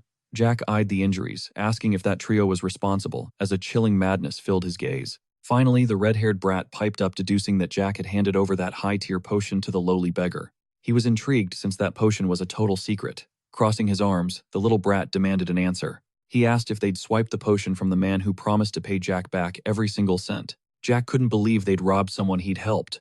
He seriously considered ending the punk standing right in front of him. But first, he wanted to know why this man let himself get trashed by such pathetic losers. That insult really triggered the bully captain. Thanos wasn't looking for a fight and instead begged Jack to just walk away. He wanted Jack safe before he got hurt. But Jack was done playing nice and refused to budge. Knowing they'd stolen his potion meant he was already involved. He commanded the two hidden guards to show themselves. He told them to handle the mess, but the redhead played stupid. Without any help from those useless shadows, Jack geared up for war, vowing to strip that trio of everything they owned, until the guards finally intervened. Teslin is ruled by 5 true Marquises. We're talking real blue-blooded nobility, with serious stacks of cash and power. House Herman, the Lords of the East, had a total nightmare of a son about to graduate the academy. Dietrich Herman was a walking crime spree. By age 13, he was already terrorizing the staff and breaking every rule. He was an addict by 14, chasing cheap thrills with rumors swirling that he was even dealing illegal substances. Yet his future was set as the sole heir. At the academy, he was surrounded by high-ranking noble brats. Everyone shielded his toxicity, allowing him to treat people like toys just to kill his boredom. He targeted a nameless commoner who somehow got into the academy. He caught the guy training solo one afternoon. He used the poor guy as a literal punching bag until he heard the sound of glass shattering nearby. Seeing the potion, he barked, "How does a filthy beggar like you end up with something this valuable?" He beat Thanos senseless for his supposed arrogance, but Thanos never fought back. Now Jack was absolutely wrecking them. Jack was mopping the floor with those brats. Durio, missing a tooth, screamed, "Who the hell is this kid?" Before he could swing a wooden plank, Jack disarmed him with a lightning-fast kick. Charlotte and Valentine just watched. They were used to Jack's chaotic energy, while Thanos watched in shock. He effortlessly crushed all 3 solo. He even complained about his lack of stamina. Just when things settled, the redhead started crawling back toward him. The brat boasted about being the heir of House Marquez, but Jack was only focused on the missing guards. The punk looked clueless, acting like he had no idea what Jack meant while continuing his pathetic little rant. He barked about reporting Jack to his family, but seeing Jack approach with murder in his eyes stopped him cold. Jack was ready to crush him, ending his power trip instantly. Then our hero decided to deliver a final blow. He mocked that pathetic loser, finally baiting the bodyguards out of hiding. They ordered him to halt the torture. They were fuming, but Jack snapped back, saying they wouldn't see this if they'd actually done their jobs earlier. They asked if he knew who he was messing with, but Jack couldn't care less. Turning toward Thanos, he asked for the redhead's name. Dietrich Herman, Thanos whispered. Even while eating dirt, the brat stayed arrogant. The kid had the nerve to demand how a mere commoner dared to speak his noble name out loud. "With your filthy commoner mouth." That insult earned him a brutal kick to the face. He won't be looking pretty tomorrow. Jack turned his gaze to the hooded men, demanding to know why they let Thanos get bullied for so long. Seething with fury, one of the guards lunged at Jack, hell-bent on crushing him into the ground. But Jack dodged effortlessly. However, a sudden shift in the air caught him off guard. Another goon tried to ambush him from behind, but Jack was already prepared to strike back. He was ready for the kill, but Jack slipped away easily. Still, a second shadow was closing in fast. He began chanting a high-tier 6th circle incantation, aiming for a massive, large-scale explosion. If successful, the entire training grounds, Thanos and his mentor, would be incinerated instantly. Unfazed, the fire mage channeled his azure mana, mocking them as nothing but common thugs. Having honed his skills, he concentrated pure mana into his palm. Even if the servant triggered the blast, the spell would backfire. Jack smirked. Everything was unfolding exactly as he had envisioned. Desperate and teary-eyed, the man refused to yield. Jack caught a fatal flaw in his next move. The opponent repeated the same mistake. The man assumed Jack would strike again with his right, hoping to duck and weave. His movements were laughably predictable as our hero slid beneath him. A precise punch buried itself into the man's chest. Despite the pain, the servant unsheathed his blade. Jack stepped back, launching a kick that sent the weapon flying from the rival's grip. Some people never learn. Before the man could react, the young mage was already behind him. A hand clamped around his hooded head, crushing his windpipe and draining his strength in seconds. Jack was stunned by how quickly he folded. The servant's mana was now permanently sealed away. Such dangerous magic would have wrecked the academy. Hoarsely, the fallen man gasped out a question. "How did you strip my magic?" Jack's cold reply. "You don't need to know, just lose." Defeated by a 14-year-old. Jack then demanded to know why they had tormented Thanos. To them, the commoner was just a toy, a puppet who lacked the power to fight back. Time for some restitution. Jack demanded the elixir money back, though he sounded half serious. Too bad these black-cloaked fools were idiots. The servant gnashed his teeth in pure vitriol. "Who cares about that elixir?" he spat. "You've just made an enemy of the Herman family." Jack didn't give a damn about their family. That elixir was his and he wanted payment. With a chillingly innocent grin, Jack noted the 40 gold coins stolen 5 days prior. "Isn't it only fair to return it?" He held out his palms, demanding 5,000 gold. Where would they find that kind of cash? Thugs like them better start praying. Terror paralyzed Dietrich as Jack sat beside him. "Relax," the boy whispered with terrifying calm. The condition was simple: hand over everything. Gritting his teeth, he surrendered 2,000 in cash. Jack became an overnight millionaire as 60 gold coins hit his pocket. He let out a sneer. Poor Dietrich. Without that gold, this would have ended badly. "Now, who exactly are you?" Dietrich had never seen him before. Amused, Jack patted his head like a stray puppy. "I arrived a bit late, but let me introduce myself," Jack said, dropping only his name. The reaction was electric. Everyone knew that name. He was treated like a straight-up celebrity. "I'm Jack Valentine." The realization hit he was Fallon's younger brother. Some friends his brother had. Our boy usually doesn't strike children, but these toxic brats were the ultimate exception. With a single strike, he shoved his boot into Dietrich's mouth, leaving him in tears. "Without your family name, you're absolutely nothing," Jack spat at the trembling red-haired boy. He called them cowards for using stolen mana and warned he'd toss them in the lake. Jack's face was a mask of pure fury. "Remember my words," he hissed with venom. "I live in the mansion outside the gates. If you want revenge, come find me. Next time, I won't hold back." He kicked Dietrich away, realizing the boy had literally wet himself. Paralyzed with fear, Dietrich watched Jack invite the girl along. She didn't hesitate for a second. Passing Thanos, he whispered that the offer still stood. "My chef is elite. You'll eat steak daily." As birds circled the academy courtyard, Jack decided to check out the upcoming fireworks festival. In the Assemble province, the celebration kicks off 2 or 3 days before the semester starts. It's the ultimate welcome for new students. Despite the drama, the academy remained the Empire's peak. From princesses to future dukes, everyone was here. Graduating from this place meant total success. This peaceful status quo was ending. Slicing his meat, Jack brooded over the blood-soaked memories of the last 5 years. The Tesla Empire was a ghost erased from existence. While Jack craved total annihilation, Charlotte blissfully enjoyed her sweet dessert. Jack's mentor suddenly shattered his dark thoughts, eyes narrowing with suspicion. "Did you just mutter something out loud?" she challenged. He played it cool, denying everything. Sensing his unease, she pivoted to the recent brutal raids terrorizing the academy grounds. She openly mocked their security despite Article 1's promise of equality. In this era, the law was just a pathetic lie. Rotting ideologies filled her with pure disgust. Seeing no other choice, the mentor admitted to concealing a massive, world-changing secret: dragon blood and bones. At the mention of Tesla, Jack's heart raced to reveal everything, but he forced his secrets down. Fireworks ignited the midnight sky. Suddenly, Charlotte broke the silence, targeting the protagonist with a barrage of sharp, probing questions. Questioned on his god-tier skills, he claimed years of harsh experience. But her next question cut through his stoic mask. Have you killed many? Jack confirmed it coldly. He finally revealed the truth. He was a regressor from 20 years ahead. He revealed that Ron was once his ride-or-die